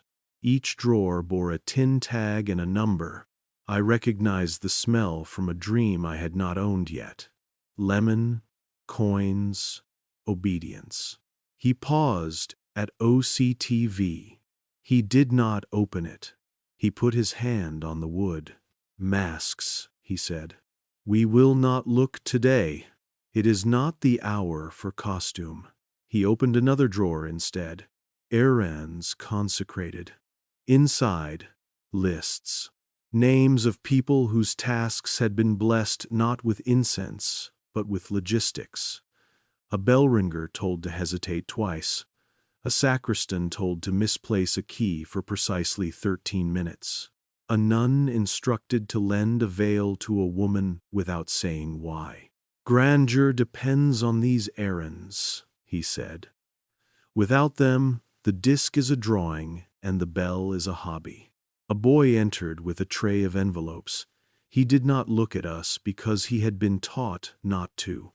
He set the tray on a table, removed one envelope, and placed it under a small stone. "What is that?" I asked. "A letter that must not travel with the others?" The archivist shook his head. "A letter that must learn to wait," he said. We train time here the way falconers train birds to come back when called. We turned down a corridor lined with narrow windows too high to look through. Who built this? I asked, not meaning architecture. Who ordered an office instead of a cult? The Jesuits, he said, and the word landed with the weight of a book that has met many tables. Gardeners with clean nails. You think of them as teachers. They are gardeners of syllabi, pruning minds to grow in directions that will not break the trellis. They measure what can be safely taught. They salt curiosity to make it shelf-stable. And the Rosicrucians? I asked, thinking of compasses and circles. Librarians with compasses, he said. They draw perfect shapes around imperfect archives, believing geometry can dry wet paper. Sometimes it works. Sometimes the circle keeps mold at the edge long enough for a century to dry. He ushered me into a workshop that smelled of beeswax and iron. 2 women in aprons were repairing stained glass, the blue of a calm sea, the red of a tired wound. Demon-proofing, he said quietly. You call them windows. We call them filters. Light passes, stories change. We file the repairs as maintenance and teach the city to love the way the colors fall on the floor. Love is the best shield we ever made. Is this wicked? I asked, refusing to be theatrical about the question. It is housekeeping for a house that refuses to admit how many people live in it, he said. We tidy because there are guests. We lock because some guests break things. We open because a locked door rots a hinge. If you are here for verdicts, you will leave with fewer than you brought. We came to a small chapel with no altar. On a table, a stack of plain masks, thin gold, features barely raised. I knew the drawer they belonged to. I felt the pull of OCT V like a nervous habit in metal. The archivist held one mask by its edges the way one holds a page torn accidentally from a book. We learned to stop, he said. Footnotes serve better now. Committees are masks you don't have to polish. He set the mask down. On the inside, the date had been scratched with the clumsy persistence of someone who knows that repetition is its own ritual. Were there truly false popes? I asked. He stayed with the grammar, not the gossip. Masks held a place so that panic would not, he said. The face behind the sermon matters less when the bread has to be divided. We called it continuity. Someone else will call it fraud. We kept the city from drowning on certain days. I will not apologize for those days. I will for others. We moved on. In a quieter alcove, a Jesuit sat with a child, showing her a star chart. He pointed not at Orion or Cassiopeia, but at blank squares where the chart refused to commit. Here, he told her, is where you promised to keep learning. She nodded solemnly. A citizen recruited to the Republic of Not Yet. The archivist watched with a face that did not reveal his vote. You see, he said, instruction is a garden path. It curves to hide the wall. If it were straight, someone would notice the gate. We entered a room I'd smelled before, without knowing it. The air was cool enough to teach breath manners. Shelves to the ceiling, boxes labeled in 3 hands, a ladder you would not trust with your child, and a rope you would. Secret archives? I asked, lowering my voice to respect the cliché. No, he said. The uncatalogued obedient. Records too precise to publish, too honest to burn. When a regime that mistook control for care removed a leaf from the codex, it sent a copy here. He touched a box with paint rubbed thin by hands that returned to it when shame hovered. "We are not a dragon on gold," he said. "We are a pantry that refuses to ignore expiration dates." He let me read labels, sermons with 2 authors, hagiographies with deleted accidents, maps that admit rivers went elsewhere first, confessions that changed policy, minutes from a meeting that never occurred. The last box made me laugh. He didn't. "You laugh because you are free," he said. "We wrote that because someone needed a receipt for the day they disobeyed professionally." A minor bell sounded not the descending count, but a domestic chime that told clerks to stand and stretch or sit and concentrate. The room changed its posture like a horse asked to shift weight. "Schedules," he said. "We moved centuries, yes. We also moved breaks. The body is our best ally. Give it water. Give it a single raisin. It will forgive your larger edits. Ver and ver." In a glass case that had the manners to be dusty, I saw a mask that was not gold. It was paper-thick, fibrous, humble, and shaped to a face never made. On the inside, not OCT V, but a list of questions written by someone who could not decide which one to ask first. What is obedience for? Whom does silence marry? How many calendars does a city need to keep faith without drowning? The handwriting ruined me. It was mine, or near enough. The same impatience disguised as neatness. The same compulsion to number what ought to remain unnumbered. "Did I write this?" I asked, knowing I had not and unable to unclench the hope. "You are not the first to confuse your reflection with a message," he said kindly. "But the question is yours. Keep it. It behaves better in your coat than in a case." We left the cases and found a stair that spiraled like a shell had been asked to design an exit. At the top, a narrow balcony overlooked of all things a printing room. A press stood like a bull made out of mathematics. Men and women moved in choreography. Ink, paper, pressure, lift. Ink, paper, pressure, lift. "We learned late," he said, "that truth can be multiplied faster than salt can be carried. We hid less and annotated more. We learned the liturgy of footnotes. We learned to write errata that sounded like humility and performed like edits." He pointed to a stack of pamphlets titled, "On the Proper Counting of Days." "These are sermons disguised as calendars," he said. "People will argue with a bishop. They will not argue with a grid." I watched a sheet come off the press, glistening like a newborn's back. A woman lifted it by the corners and held it up to the light, the way a midwife inspects a child's breath. "What happens when a sheet says too much truth?" I asked. "It is folded into a drawer marked later," he said simply. "Later is our largest room." A door at the far end opened, and a man entered with a small bundle. The room paused. He set the bundle on a table, unwrapped it, and revealed a bell clapper, heavy and dark, the shape of a fruit that grew on seriousness.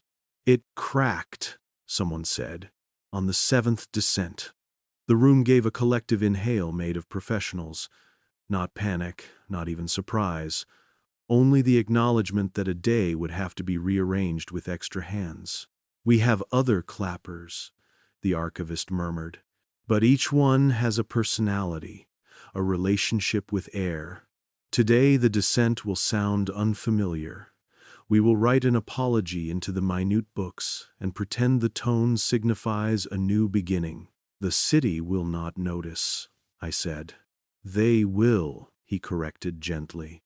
"But they will call it weather." We returned to the long room of drawers.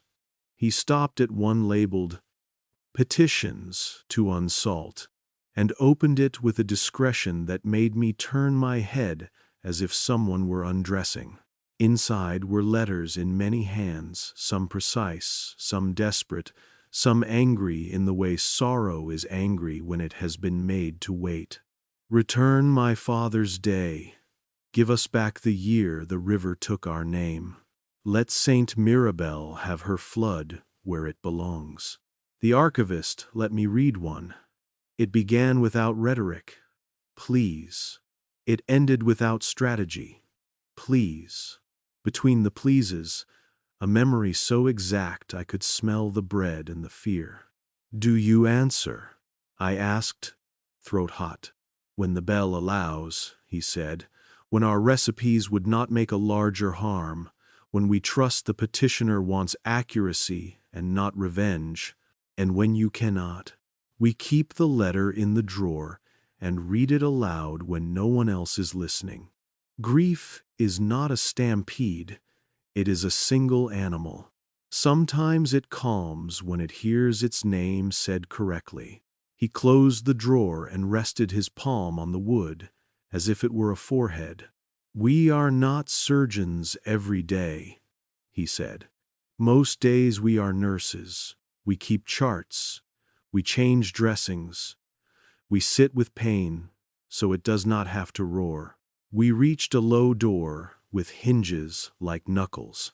He opened it onto a room I recognized from a rumor I had told myself not to believe. Walls lined with masks in boxes, each box labeled not with a name, but with a function. To calm a market, to reassure a throne, to quiet a fever, to reconcile two calendars that disagree about whether a saint ate fish. He lifted a lid and set it down.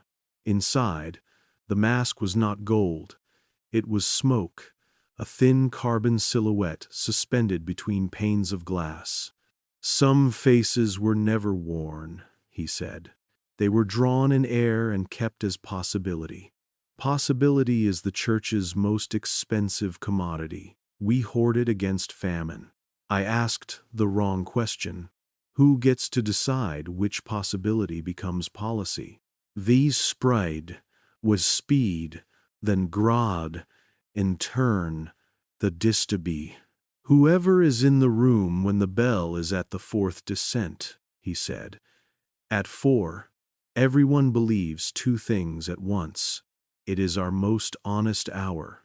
We walked back through the office where the young man still stamped the ordinary into certificates. His wrist had grown a small tremor, which a woman corrected without comment by laying a finger on the table beside his hand, a human metronome. Mercy is often a fingertip. The archivist led me finally to a door so small a prideful man could not pass without bowing. He gestured. You first, he said. You have seen how we keep the night. Now you will see why we do. The room beyond was not storage, not strategy, not ritual. It was visitation. People sat on benches, facing a wall that looked like a weathered screen. On it, not images but names, projected not by light, but by permission. They appeared and faded like stars in shallow water. Columba, Mirabel, Theodoric, Euphrosyne, others I did not yet carry. The people spoke the names softly, as one speaks to a child on the far side of a fever. The bell descended a single note and held there neither falling nor rising, as if respect had a pitch. Who are they? I asked. Those who ask to say aloud what we thinned, he said. We can't unsalt whole centuries on a weekday. We can let the mouth have its syllables. The body keeps some portion of what the city cannot. It had, my serm. A woman in a plain dress spoke a name I recognized from the petitions drawer. She did not weep. She rearranged her shoulders in a way that allowed the next breath to be honest. When she finished, The name lingered on the wall longer than the others, then dissipated into the habit of forgetting that keeps a city moving. "Do you believe in this?" I asked him, surprising myself with the need to separate function from faith. He took a long time arranging his answer. "I believe," he said carefully, "that silence is sometimes sacred and more often enforced. I believe enforced silence makes cowards of clerks and tyrants of timid men. I believe gardens should grow something. And I believe we owe the dead more than recipes." It was the most dangerous thing I had heard him say. Not because it accused anyone, but because it required me to decide whether I would keep being useful to an office that could justify anything if the paperwork balanced. We left the visitation room by the small door that makes every spine honest. He stopped me in the corridor and handed me an envelope sealed with wax the color of wet brick. No name on the front, no title, only a small circle pressed into the wax, the simple geometry of consent withheld. "For you," he said. "Not now. When the bell is kind." "What is it?" "A rehearsal you cannot do here," he said. "We will need you in the center soon. You cannot arrive there obedient. You must arrive accurate."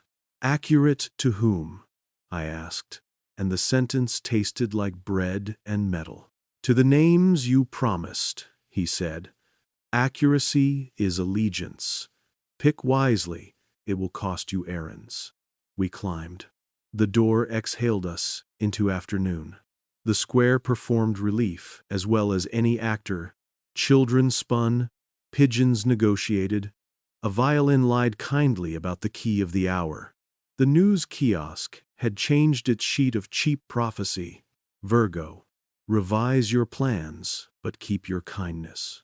Scorpio, a secret will sit beside you on the tram and not demand a seat. Aquarius, pour yourself into a smaller cup today. You will not spill. I walked home with the envelope in my pocket like a hot coin I could not spend. In my room, I did not open it. I watched light cross the ceiling, as if it were reading the room aloud, and when the bell began to descend, my chest agreed to carry the weight of 9 steps without resentment. At the bottom, it held. I opened the envelope.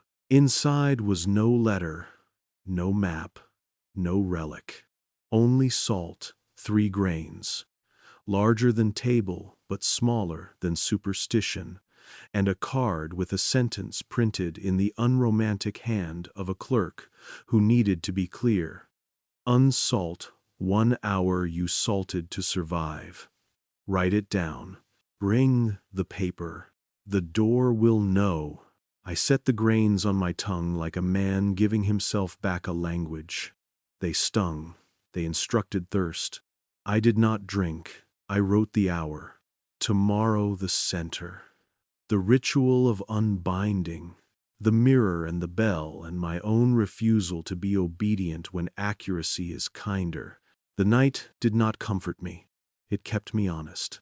I lay on my back and recited the names. Columba, Mirabelle, Theodoric, Euphrosyne. I added one. Magdalene, the scribe who had written names first in a margin sturdier than vellum. I promised them errands. I promised them unthinned breath. The city slept with one eye open, as cities must. Below, the offices kept the night, stamps drying, inks planning their next exactitude, clerks persuading forms to be gentler than fear. Above, the stars accepted our choreography because we had the decency to call it rehearsal and not command. When the bell rose again, I rose with it. Tomorrow, we walk the circles backwards. Tomorrow, we test whether a day can be a place and a place can be a mercy. Tomorrow, we break a line of salt. I did not carry courage. I carried paper. On it, in the plainest possible hand, I had written an hour I had salted to survive. Not a headline hour, a hallway hour. The kind of hour you skip when you tell your own story politely. The envelope's instruction had been clear. Unsalt 1 hour you salted to survive. Write it down, bring the paper, the door will know. The door knew, it always did. The lion's mouth warmed my palm as if it had learned my heat like a password. The stone sighed, diet of doors and men with errands, and I stepped into the lemon and coin air as if into a vow. The archivist waited with the lamp lowered to a monk's candle. He looked smaller, or the room had grown larger, or ritual makes all humans accurate to scale. "You have the hour?" he asked. I showed him the paper. He did not read it. He did not touch it. "Keep it on your person," he said. "Ritual resents spectators." In maze. We took the stair down through the corridor, where the frescoes had been healing in pixels of color. Now faces looked back with the calm of people who remember better than paint should. The hum of the chained book greeted us like a hive, aware of weather. We did not stop. The bell overhead began its slow descent, 1, 2, each note lower than the last, teaching the room the difference between preparation and performance. At the threshold of the gardens I understood, with a practicality that belonged to kitchens and operating theaters, that choreography is a kind of mercy. The circles did not glow. They did not hiss.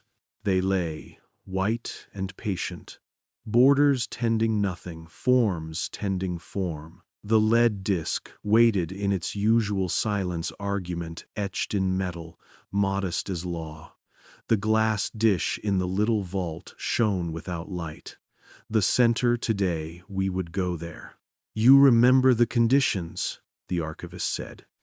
His voice did not lower for drama. It lowered out of respect for accuracy. I did. He had spared me bullets, but the terms were engraved behind my eyes, as if by a careful graver. "Walk counterclockwise. Speak the names of saints that never made the calendar. At each crossing, confess one thing you misremembered on purpose. If you lie," he added softly, "the circle will keep you longer than your endurance for sincerity. We do not recommend that." The bell found its third note. The lamp answered with a thinner flame. We stood at the outermost ring.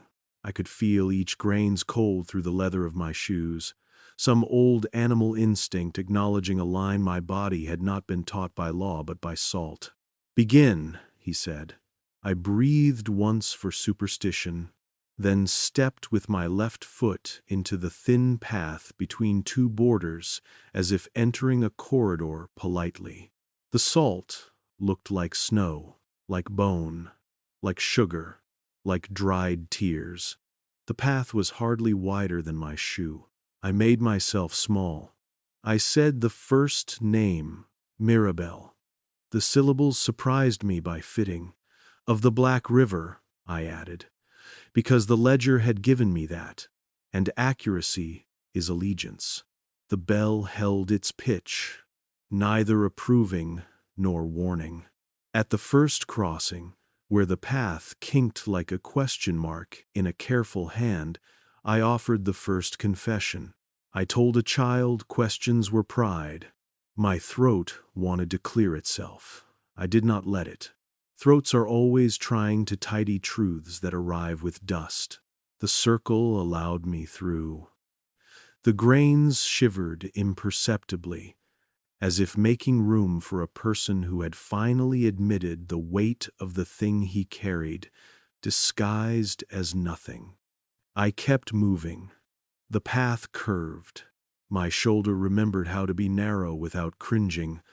I spoke the next name, Theodoric. He was easier. He had lived where months do not quite meet, and had made a home in edges that calendars hate. At the crossing, the second confession. I switched a date in a letter so a friend would think I had written sooner. It sounded petty, the way truth prefers. The bell stepped down to 4. The air cooled, a temperature reserved by tradition for surgeons, for beekeepers, for librarians holding pages too honest for sunlight. We threaded inward. Each ring wore a different grit, a band of coarse crystals that made my steps cautious, a band of powdered salt that suggested I might leave a footprint if I breathed too hard.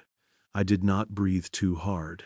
The archivist walked behind me at a professional distance, eyes on my ankles, the way a teacher watches a child near a pool, not doubting the lesson, refusing death. Euphrosyne, I said, and on her name something in the room nodded, not agreeably so much as officially. At her crossing, Confession 3, I praised obedience in a sermon because I was afraid of being disliked. The sentence landed like a small, guilty instrument returned to its case. The bell gave me 5. The room pried a draft from the corridor and invited it in. The lamp's flame stretched toward the center by the width of a sigh. Names first, I heard a margin note say in a voice that might have been Magdalene's or my own honesty impersonating her for courage. Always names first. So I said her, too bold, because confession had begun to make me efficient. Magdalene, I said, patron of scribes who annotate without permission. The path kinked into a question mark again, then smoothed as if my tongue had ironed it. Confession 4 waited like a guest who refuses cloak and drink until they have said their errand. I used theology as a ladder to avoid admitting I was lonely. The bell descended to 6. A sound like pages settling came from everywhere. We passed a bed labeled Abolished Seasons, and I smelled winter's honest fish and summer's pretend fasting. The salt there glittered, as if pretending to be frost. The next ring was tight enough that my shoulder brushed a border. I froze, ready to apologize to Mineral. The circle did not punish me. It invited me to be smaller in the mind. Shame is not part of the recipe, the archivist said, as if reading the shape of my lungs. Precision is. Columba, I said. Not twice, not as rumor, a person, a syllable that tasted like a well that belongs to no one. At the crossing, Confession 5. I told a mourner that God had a plan because I was too tired to hold their grief without an explanation. The bell's 7th note fell and vibrated the floor of my ribs. The draft returned and fluttered at my sleeve like a tame wild thing. The lamp bowed and returned upright. I felt, then, the truth the codex had hidden by humming. Rooms have appetites. The garden wanted something from me, name, confession, step, and it wanted it measured, not everything, just the exact weight of what I had hoarded, as if it were currency. I kept walking. Another ring, another grain. The border here had been dressed with a scatter of ground glass. It did not glitter theatrically. It produced the matte diffidence of a scar that learned to sit politely under a collar. Euphemia, I said. A saint the ledger had crossed through with love. I did not know her story. I refused to pretend I did. At the crossing, Confession 6. I let a lie stand because it paid me in belonging. The bell found 8 and did not hurry toward 9. The room prepared itself how rooms do. The way a kitchen readies for the moment the water will be asked to become steam, the way a ward readies for the hour patients all seem to need the same kindness. We reached the final ring. The center waited, the glass dish like a low patient mirror, the salt band around it unbroken, like a sentence that has yet to learn what cutting it might free. The archivist's hand hovered near my shoulder but did not land. "The last name," he said. "The last confession." I had saved a name I had no right to say, which is to say I had saved my own. Not my baptismal name, not the name printed on my degree, not the title I had worn like a polite armor. The name I used in a mirror when I admitted that obedience had dressed as faith and stolen my sleep. I said it. The room recognized it as if it had been waiting to be introduced to the person it had been hosting all along. The last confession waited. It was not the worst thing I had done. Worse things love their pageantry. This confession had no costume. I confused silence with holiness because silence made me useful to men who were tired of being contradicted. The bell went to 9 and found the floor. No echo. No flourish. Music that does not require applause. "Step over," the archivist said, and the two words were permission and warning and weather. I stepped. The salt line broke under my heel like a crust over snow. The glass did not crack. The room did, not with noise, with arrangement. The air redistributed itself around a body that had admitted it was a body.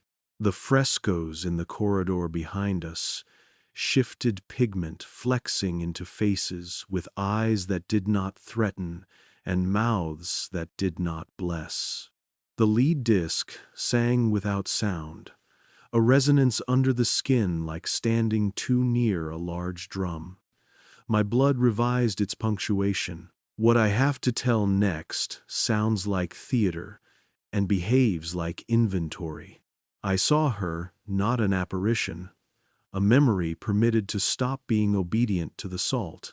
Not Mary of any gospel canonized for the comfort of kings, but Magdalene the scribe. She sat at a table under a slit of a window that made honesty a species of weather. Her hair was bound back with a ribbon that had been used for 3 purposes before ribbon book: bread, child, and would be used for 3 more afterward. She copied a chapter the Codex calls on phantom time and argued with the margins like a sister at a kind fight. When she paused, she laid her hand flat on the page as if offering a palm to a frightened animal. The gesture was not mystical, it was editorial. She returned the world to the sentence one muscle at a time. I saw a scholar with a telescope that had been christened sacrilege by men who owed their authority to mysteries the lens could make less profitable. He predicted an eclipse that should have frightened a city and saved it from panic by scheduling a procession at the precise hour when the moon would teach humility. He did not convert anyone. He got them home on time without trampling the fields. The gardeners sent him olives. He ate them. Standing up, I saw a child planting salt in a window box. She had been told nothing grows in the dark, and she wanted to learn whether the dark accepted gifts it could not repay. She poured a pinch with ceremonial gravity and said a name she had heard her grandmother mispronounce, as if pronunciation were a ladder to heaven. The salt did not sprout. The next day, when she salted her soup, she found the taste kinder by a degree she could not name. She ascribed it to weather. She was not wrong. The circle did not demand I kneel. It did not require tears. It required breath. "Walk the center clockwise," the archivist said. "Do not run. You will be tempted to bless yourself. Resist. This is not a sacrament. It is a correction. Clockwise feels wrong in a room that has taught you to respect the left-hand path." It felt suddenly like generosity. I walked. The glass held the reflection of the lead disc above it, except the disc was not above it in any geometry a careful man could sign. The reflection and the metal and the breath cooperated as if they had decided to compose a sentence together. At the first quarter turn, doors in the corridor sighed like honest beasts. At the half, the masks in their drawers shed the dust that had settled on the dates-scratched OCT V. At the three-quarter, the bell stayed at 9, and then without climbing rose in the chest, as if to say, "Enough. Unsalt the hour," the archivist said, and his voice had brittle corners, as if he did not expect to get to say this often. I took the paper from my pocket and read the hour out loud. It did not swell into myth. It lay on the room like a small instrument returned by a thief on a decent morning. I spoke what I had done to it, how I had thinned it with piety, and stored it under a more flattering date. The circle did not ask why. The circle is kinder than courts. "Return it," he said, not with apology, with inventory. I did.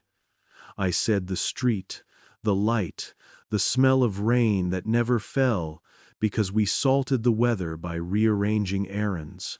I said the stranger whose question I dodged by offering doctrine. I said the relief of being praised by a supervisor who loved my obedience as if it were virtue. I said the embarrassment of knowing I had used God to avoid being contradicted. I laid each thing down like flatware on a cloth. The room did not critique the place settings. The room wanted accuracy. The archivist, without crossing into the circle, extended the spoon he uses to tidy borders. "Break the line a second time," he said. "Once for entry, once for exit. The first is disobedience. The second is consent." I stepped out. The line broke as lightly as the first. The air warmed by 1 degree. Somewhere down the corridor, the chained book stopped humming, or my blood stopped matching it and let it rest. I could not tell which, and understood that I did not need to.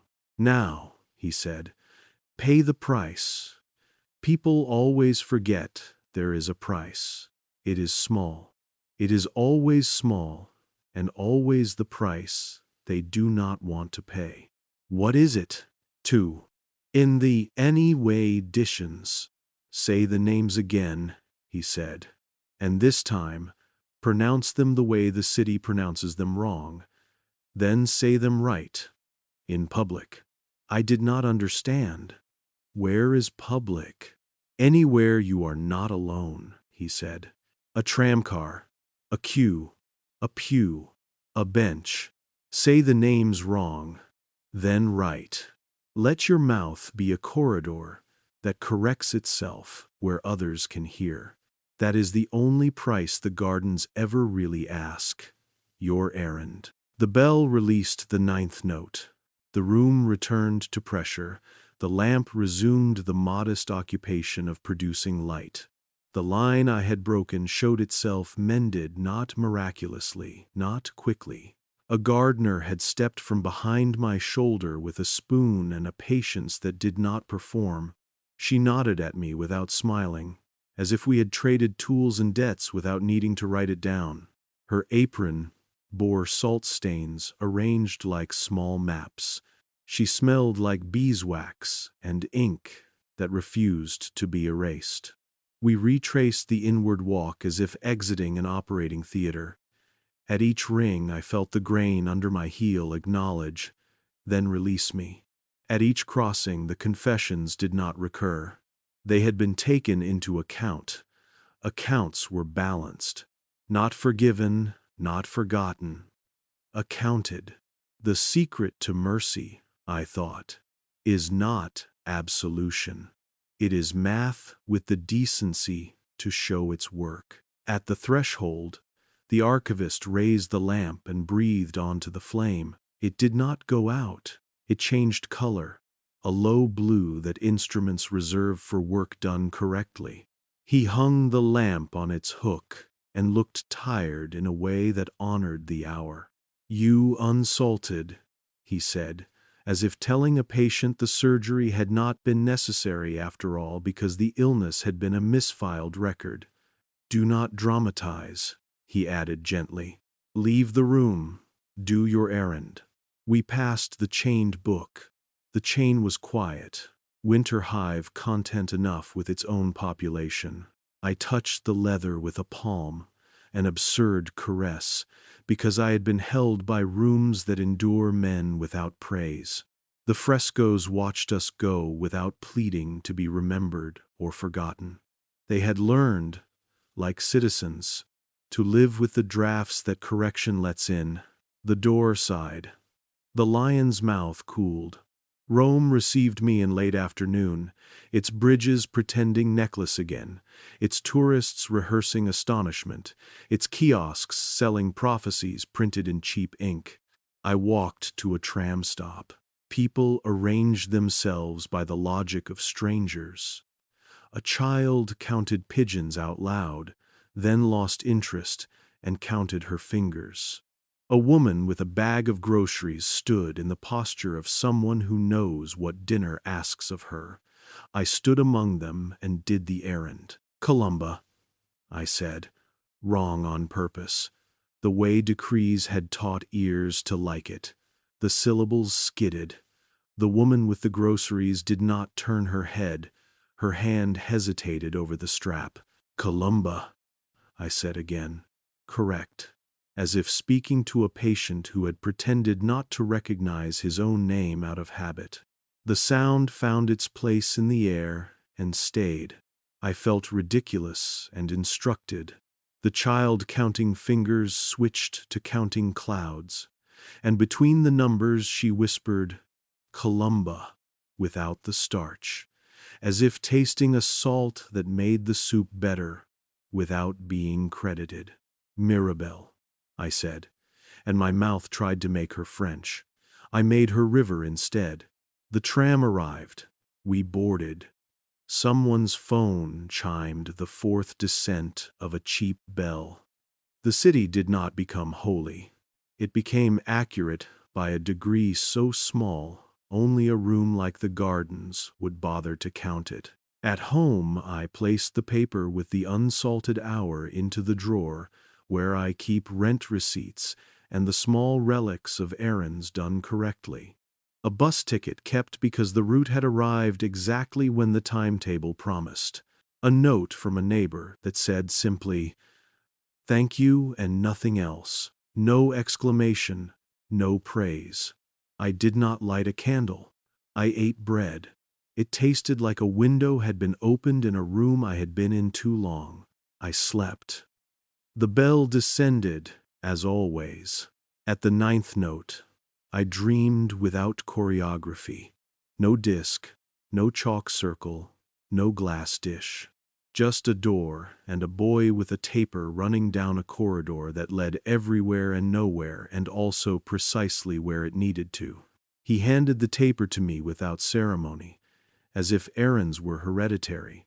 I woke before the flame guttered. In the gray before morning, I understood the real cruelty of the gardens and forgave them. They keep time from drowning because they believe cities should not die of weather. They remove faces from frescoes, so the room can learn what it misses. They salt anniversaries so the poor are not made to dance for a date that only suits kings. And in exchange, they ask almost nothing. A name said accurately in public, a small hour unsalted and kept, an errand you will not be praised for. Later today, the archivist will take me to the room of visitation again. Names will appear on the wall like stars under shallow water. People will say them without weeping and will arrange their shoulders to make room for a breath they have been refusing. The bell will hold a single note, not out of indecision but out of respect. And then I will go above and speak the names wrong and right, because that is the only choreography that changes anything beyond a room. You might be disappointed that there was no thunder, no miracle that breaks glass. I am not. Glass is expensive. mirrors moody. Better to break a habit. Better to correct a pronunciation. Better to admit that obedience and holiness are not synonyms in any faithful dictionary. When the hour rises, I will go to the square and find the kiosk. The horoscopes will have changed their sentences. Virgo, revise your rituals gently. Scorpio, keep a secret that is not yours by loving the person it belongs to. Aquarius, pour yourself into a smaller cup and call it generosity. I will laugh.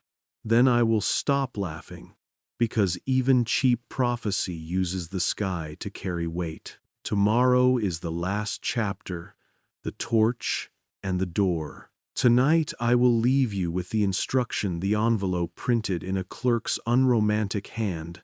Unsalt. 1 hour you salted to survive. Write it down. No one will ask to see the paper. The gardens do not collect essays. They collect errands. They keep the night by counting how many spoons it will take. Count yours. Bring one. We will need it. The bell begins to climb. The city puts its calendar back on. My mouth keeps its vow. Names first. Always names first. Morning is an argument the day makes with itself. It does not need us to adjudicate. It needs us to keep an appointment. I kept mine. The lion's mouth held my palm the way a teacher holds a child's hand before a street, not to stop them, to pace them. The stone sighed its practiced hospitality. Lemon, coin, the obedience of clean floors. The archivist waited with the lamp turned low enough to teach humility to shadows. Visitation first, he said. Then we walk you to the door. I had expected triumph or ceremony. What I received was seating. The visitation room held benches, a wall, and a patience that had learned to be more patient than grief. People filed in without choreography and made a choreography anyway. Couples sat shoulder to shoulder. The solitary arranged themselves with the dignity solitude deserves. The bell descended a single step and held there, a physician's cool hand on a fevered brow. Names came: Columba, Mirabelle, Theodoric, Euphrosyne, Magdalene, and others. Dozens, spoken by mouths that had learned to pronounce without apologizing for moisture or hesitation. The wall received the syllables and showed them back to us, letters trembling, then settling, then fading like stars under brightening water. No tears necessary, no exhortation, a sacrament without sacral fuss. A woman in a work dress said the name of a feast that had been shifted out of her childhood and into a later week to serve a city's logistics. She did not accuse. She set the word down like a plate on a table. The room made space for it. A man whose hands looked like he worked with wood said the name of his father's father. Under his breath, then louder, then correct. When he finished, he placed his palm on the bench between us and let it rest there, as if to say, we do not always need another hand. Sometimes we need a surface that agrees to stay. I did my errand again. I said the names wrong on purpose, then right. The room did not congratulate me. It had already learned the dignity of incremental correction. The bell held its note because holding is a skill humans forget and rooms practice. When the last name faded, the archivist rose without flourish. The door, he said, and the room stood the way audiences stand when a long performance has asked them to consider patience a verb. We passed the chained book and its winter hive, the masks that had chosen to remain possibilities, the drawers labeled later and errands consecrated, and petitions to unsalt. We paused only once. At OCT V, where his hand rested as if on the shoulder of a friend who had learned to stop drinking. "We will use committees," he murmured. "Footnotes, minutes, votes. Masks are for ages that need costume to feel brave. Ours needs minutes to feel brave. Both are theater. Try to be kind." At the threshold of the gardens, he lowered the lamp and let silence take the lead. The circles lay as before, white borders, narrow paths, tin tags, recipes etched with the modest arrogance of competence. We did not enter. The great disk of lead seemed content without our breath upon it. The little glass dish in the vault gleamed like a thought someone remembers at the exact right moment to save a quarrel. The bell began to climb. The ascent, after so many descents, felt like forgiveness would feel, if forgiveness had the decency to show its work. He turned me toward a door I had not noticed, because it had the audacity to behave like wall. No ring, no lion, no myth. Only a seam, a little too straight for nature's hand, and a temperature 1 degree more honest than neighboring stone. "This is where people imagine we say goodbye," he said. "We don't, we say again." He did not ask for my paper with the unsalted hour. He did not demand the grains of salt I had already dissolved.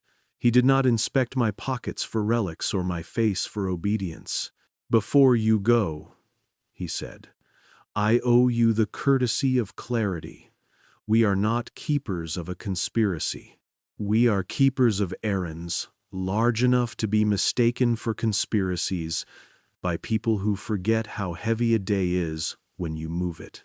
"I know," I said, and I meant it more than I wanted to. "You will be told," he continued, "that the gardens control history, faith, art, science. We do not.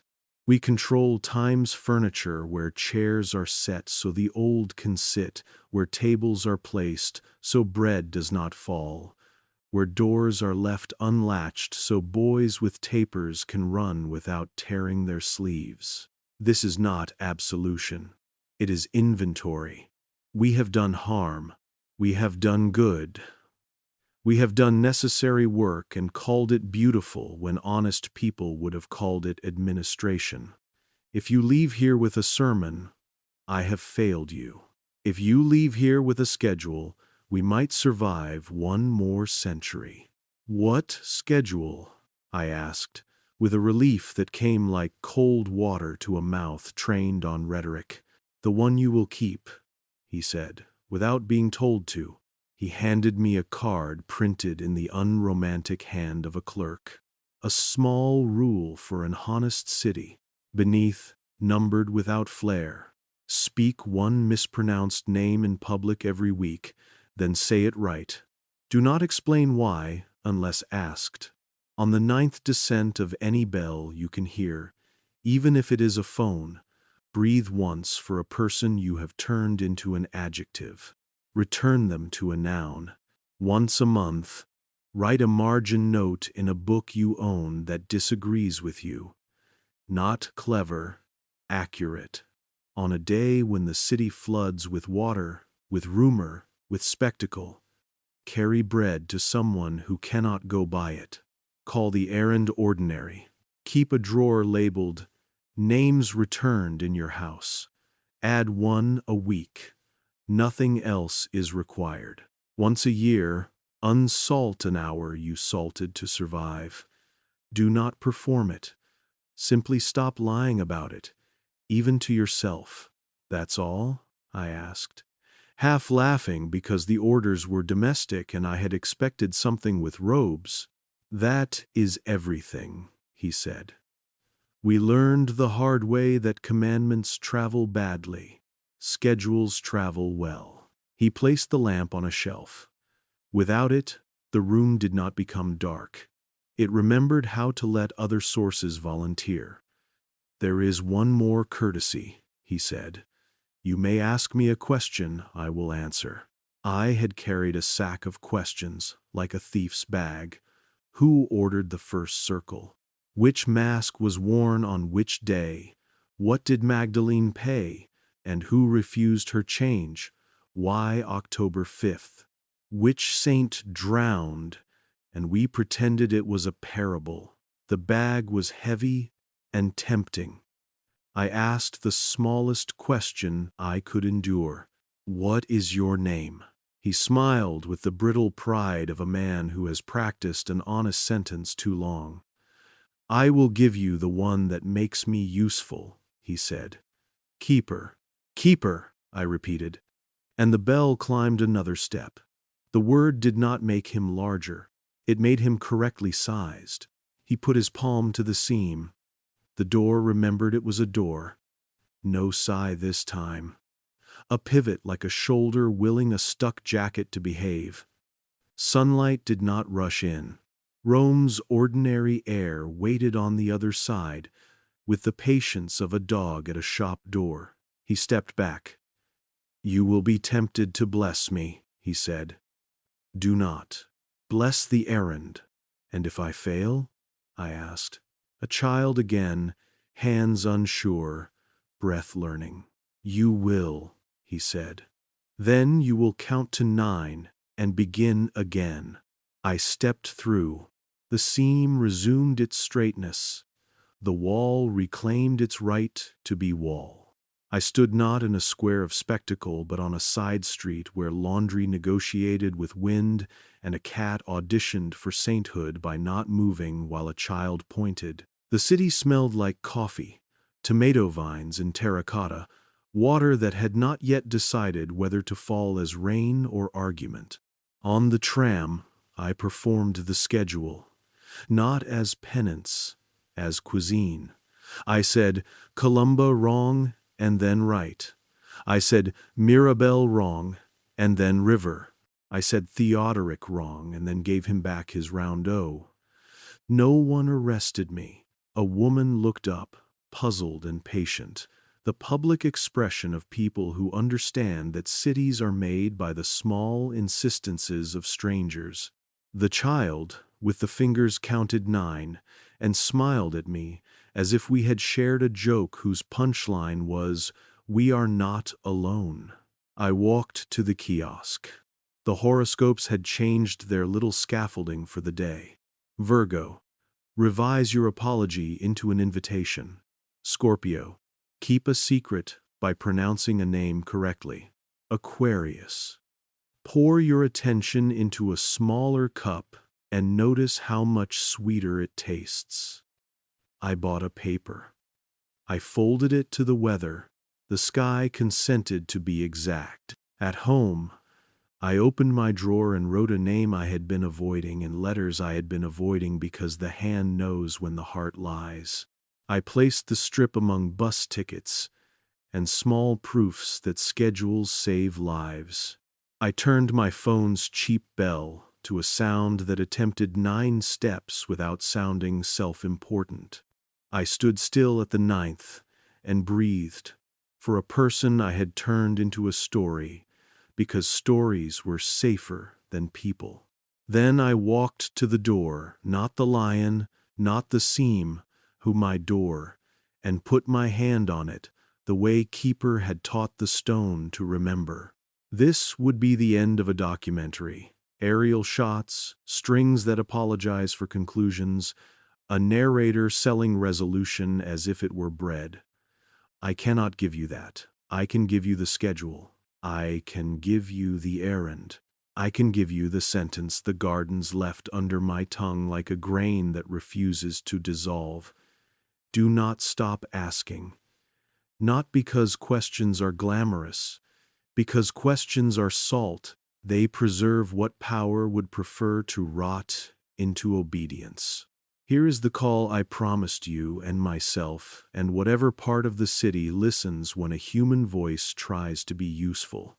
Keep one name in your mouth each week until it tastes right. Say it where someone can hear.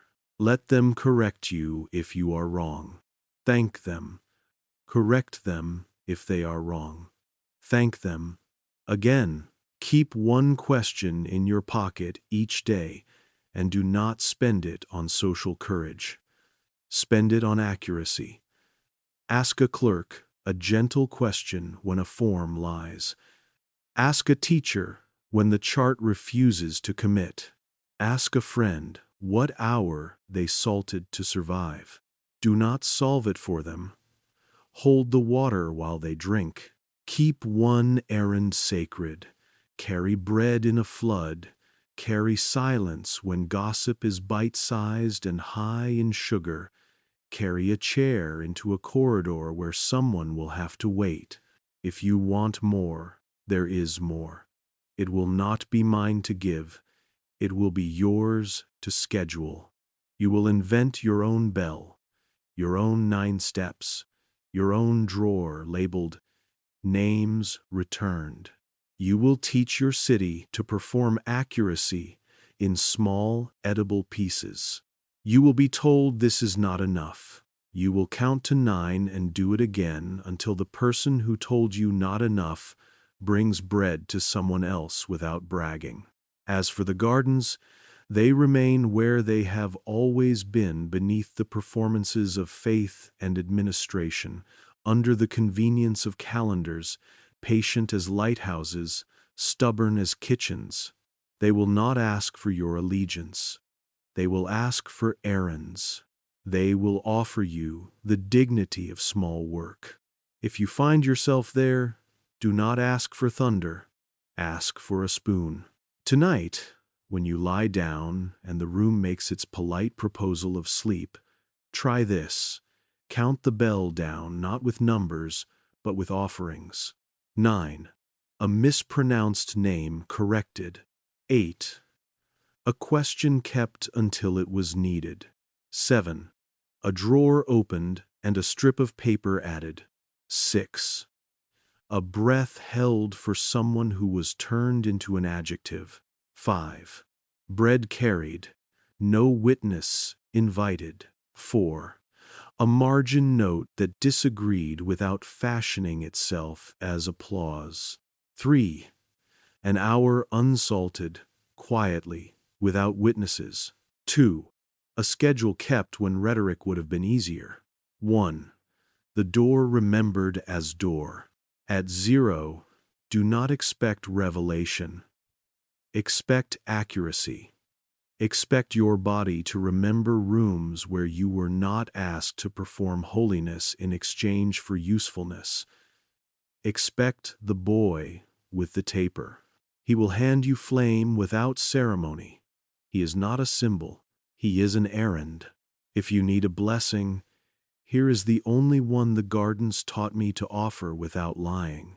May your memory be heavier than your fear, and may your questions weigh exactly as much as bread.